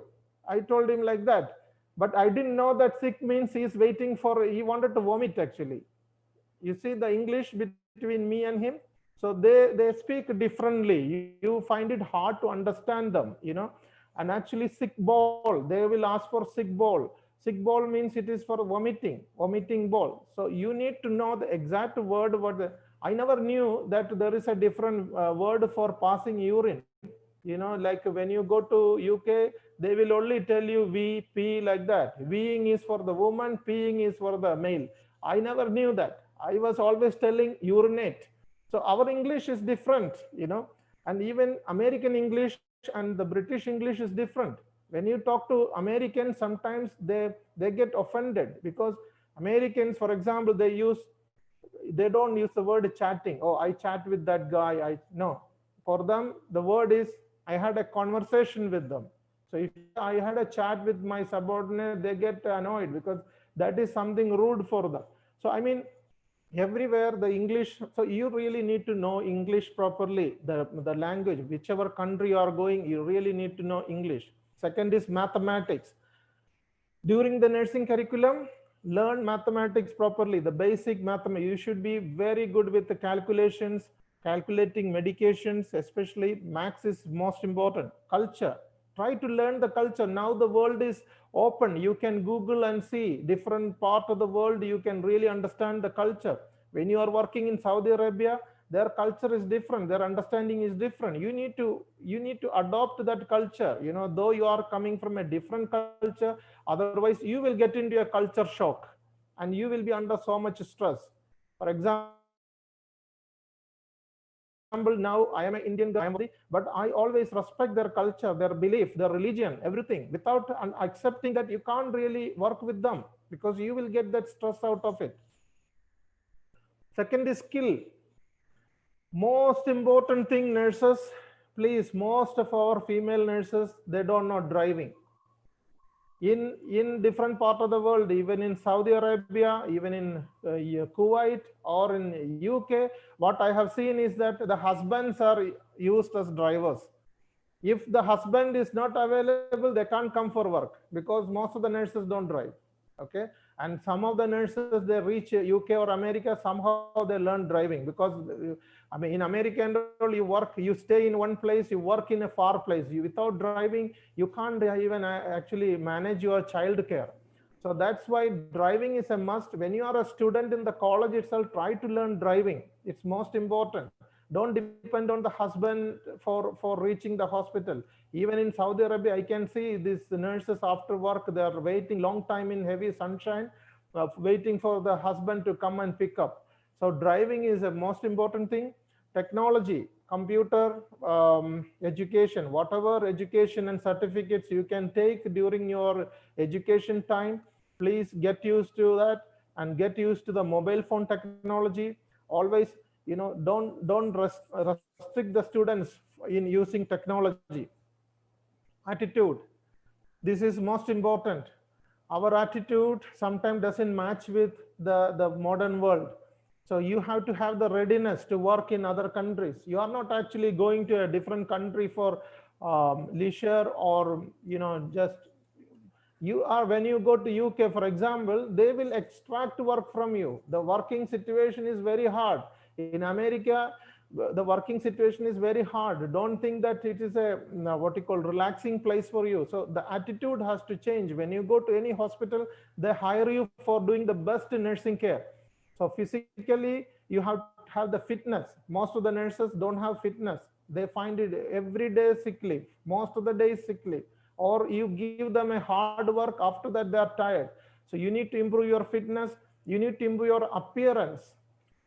Indian nurses, Kerala nurses, appearance is most important. Try to groom. I'm not telling that you don't look good, but you have to be smart. You have to be smart. You need to have the habit of grooming. You need to keep good appearance. You can see in this picture, you see one nurse who is smiling with the patient with a well-groomed posture and also good uniform. So you have to be looking good in all the ways. Mentally, you may feel loneliness, you may feel cultural shock and things like, but you have to have a good mental attitude and mental status to take up your job. For example, I came to Saudi Arabia, I'm living here, I don't have my family. Last 1 year I couldn't go, but mentally I should not break down. There will be lots of pressure on me. Financially, you should have the readiness, because these exams will take a lot of money. This CBT, IELTS, NCLEX, and all these type of thing, and processing papers for abroad, attestation, certificate verification, lot of money required. So when you are a student itself, or when you start working initially, try to keep that money in hand, so that you can use it for initial expenses. And be proactive, means you try to do an extra mile. When you are in foreign countries, you should be very proactive. Etiquettes and manners. I think I am over time. Etiquettes and manners, you should make it quick, it will be better, Dr. Yeah, I'm just finishing. This is my last slide. Okay, so manners and etiquettes, you need to learn a lot of things, especially using golden words. Thank you, excuse me, fantastic, a lot of things. Because in Western world, they, even if you don't do anything, they count you on the way how you speak to them. Okay, but unfortunately our nurses are very good, but they are not habituated to use these words. So these are very important. And about the future, the demand of nurses will be very high. The India is going to be a major supplier of nurses all over the world. And what we have to do at the time, the universities, colleges that provide job-oriented quality education, especially in English, Indian nurses are really caring by nature. So everyone wants them.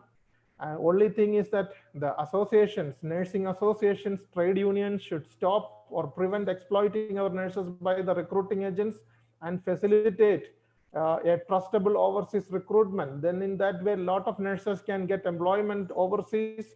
And I hope in the coming future, there will be lots of Indian nurses taking up jobs everywhere. As Dr. Roy said initially, the UK government is looking for lots of Indian nurses. The reason is that the nurses, so those who are already working there, are exemplary, and they are actually setting up examples. That's why the government of UK is looking for Indian nurses. Most probably in the after the election in USA will open for nurses, Indian nurses. They are also struggling with the shortage of nurses. Ireland, Australia, everywhere there will be vacancies. And as I said before, my hospital is looking for King Faisal Hospital. We have 3 different branches. We are looking for massive number of nurses from India, very soon going to be recruited. Thank you very much. All the best for everyone. Thank you, Dr. Pradeep. It was a wonderful presentation. Actually, I believe that all the nurses will be trying to join Saudi Arabia shortly. And I'm very much worried about the availability of nurses in India, as stated by ma'am in the beginning, Dr. Padmaja. So we have exceeded the time by about 50 minutes. And, we have friends from UK, Australia, and so on, who are very much time bound. And their schedule of the day will be affected if you prolong further. But to say that we have to give a participation in case there are any major questions, maybe we will take them in a couple of minutes. Anybody?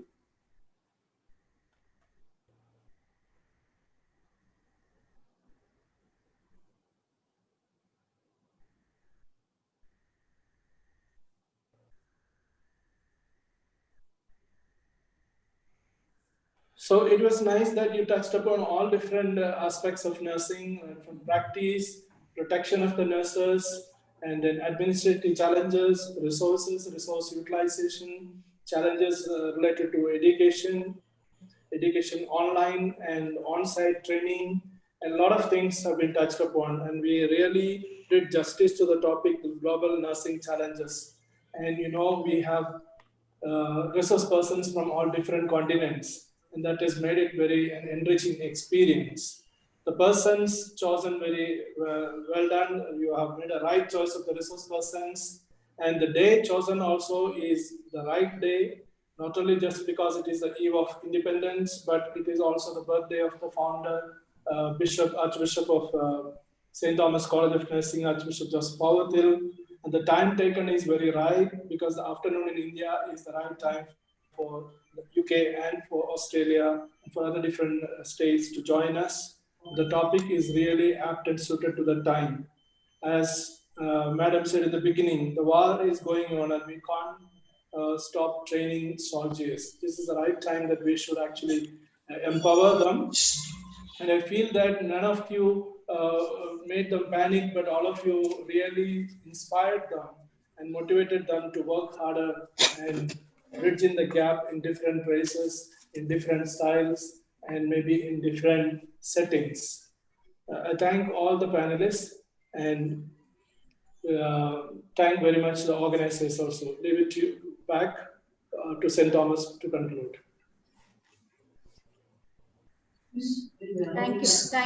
Thank you, Father, and all the eminent speakers. A gentle reminder, I humbly request all the delegates to fill the feedback form shared in the chat box. Now I invite Professor Rini Jones, Vice Principal of College. She's one of the strongest pillars of her college. It was her determined effort that made this webinar possible. Over to you, ma'am, to deliver the vote of thanks.